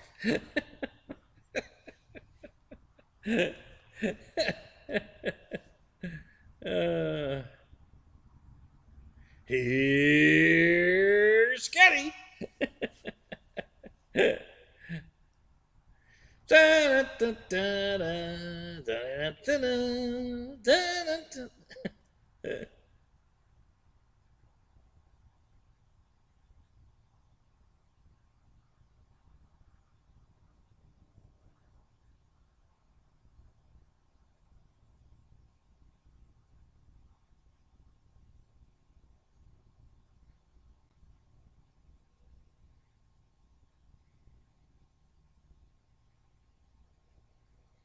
Oh, did you get that really small Corsair, the little one for like 99 bucks? Is that the one you're talking about?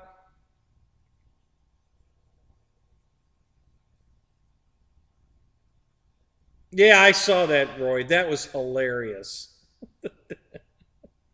The dumbass doesn't, and God damn it, Stewart. He's flying a Tyrannus radio, Free Sky Tyrannus, and he's not using the telemetry module. What the hell is wrong with him? I just want to slap him upside the head. See, he would have known if he had that in the plane and active, because it would have told him his battery voltage when he plugged it in. So if he didn't hear his battery voltage, which you get used to hearing it. So if you don't hear it, you're like, okay, wait a minute, something's wrong. And oh, I forgot to plug it in. Oh, there you go. So yeah, the dumbass would have known he hadn't plugged it in yet, and he wouldn't have thrown it out in the water and then had to swim for it. So, I'm thinking, what a dumbass.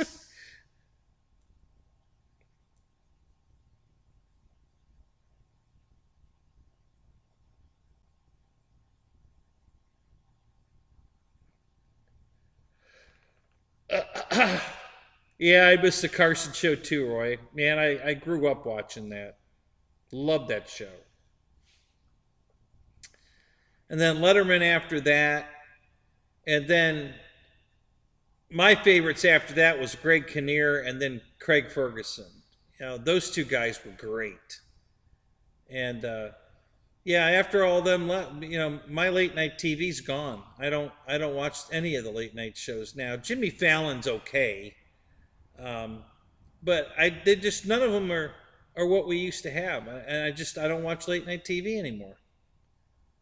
Um,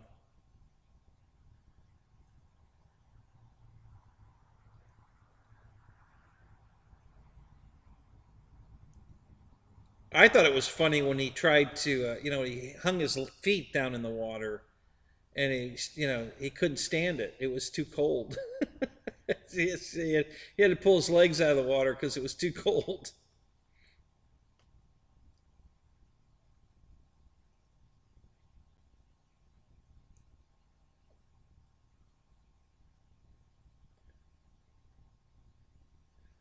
Wow, that's wow, that's really profound. You grew up as a small child. Wow.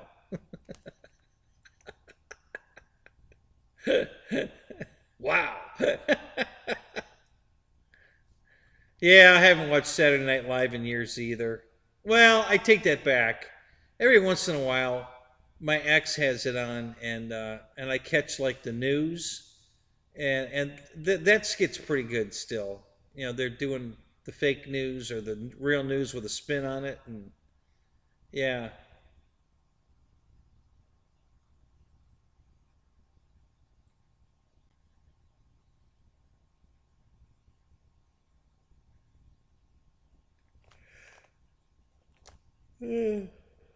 Well, you can watch TV while you're fixing planes. That's the best way to do it.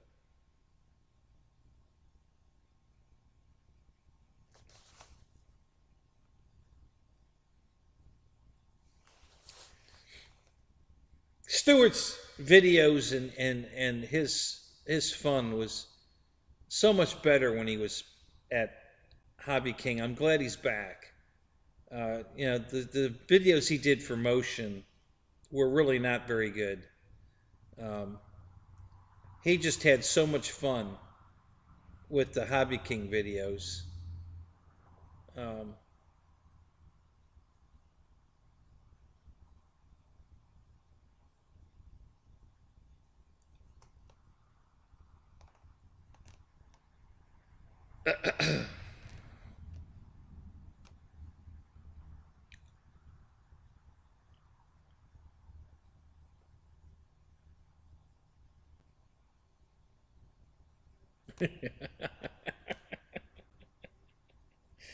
we need more cow. We always need more cowbell. Always.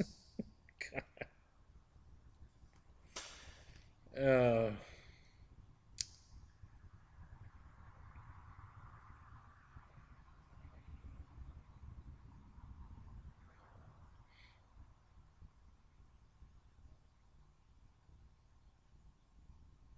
I that particular skit was pretty funny, but I am just not a Will Ferrell fan at all. So uh, you know, I just can't. You know, like I said, it was all right. It was funny, but I just don't like Will Ferrell.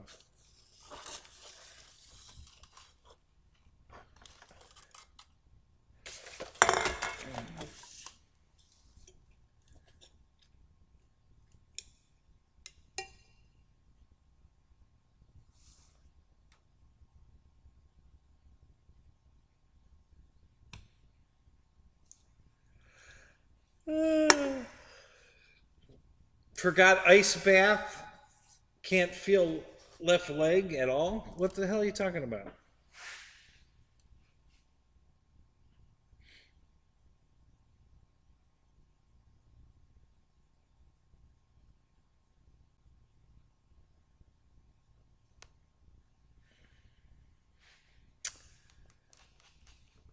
Oh, golly, golly, golly.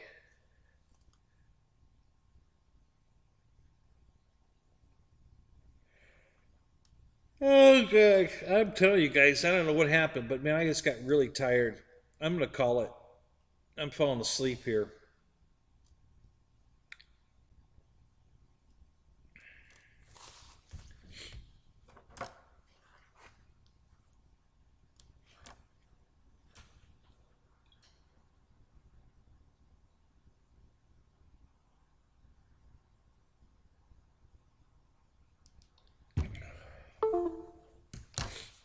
Oh, God. Oh.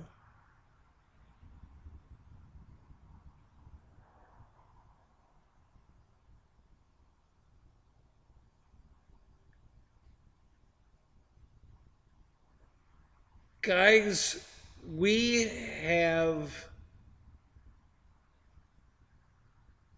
We have to change him.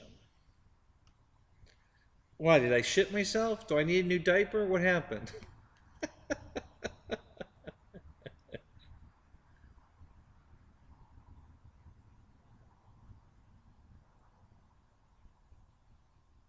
Good. I'm glad, Juno. Yeah, yeah, you're right. The late night guys suck. Like I said, Jimmy Fallon's the only one I can even kind of watch. But yeah, I just watch YouTube now. I don't. I was such a big fan of late night TV, especially Craig Ferguson. Ferguson was the funniest guy ever. I just love that guy. I actually all his shows are on YouTube. You can rewatch Craig Ferguson indefinitely. All his shows are on YouTube.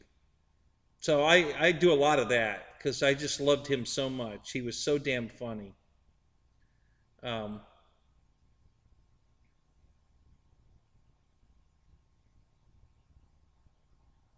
Don't Fear the Reaper.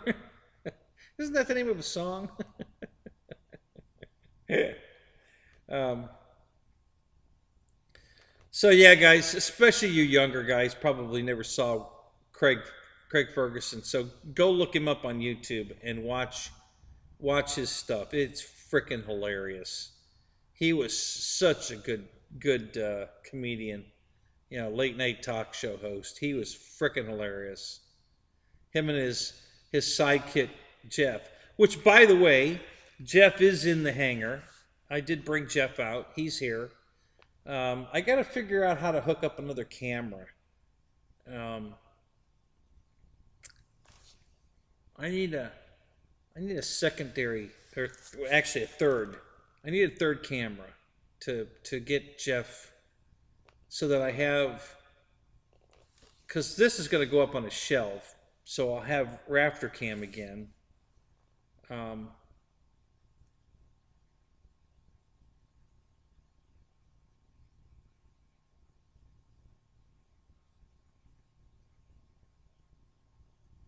Oh yeah, Rodney Dangerfield was hilarious for sure.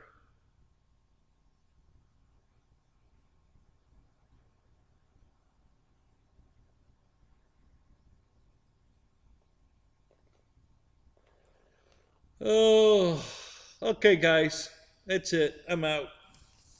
Have a great night. Thanks for coming. It's great having fun with you guys. And I don't know. I will probably be doing a show Sunday night. I'm not gonna. It depends. If I go to that fly-in up in Ocala, I might not get home in time to do the show. Actually, if I go fly at my field, I probably won't get time, but done time to get the show. It just depends.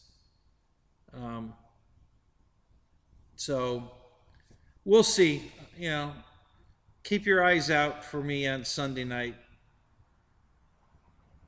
and if I don't see you Sunday, I'll see you in somebody else's show, and then next week in my show. So, all right, guys. So have a great night. Thanks for coming. Take care. You veterans out there, again, thank you so much. I really appreciate it. You know, there's just no way to thank you or repay you for what you guys did for all of our freedom. So thank you. And everybody have a great night. We'll talk to you later.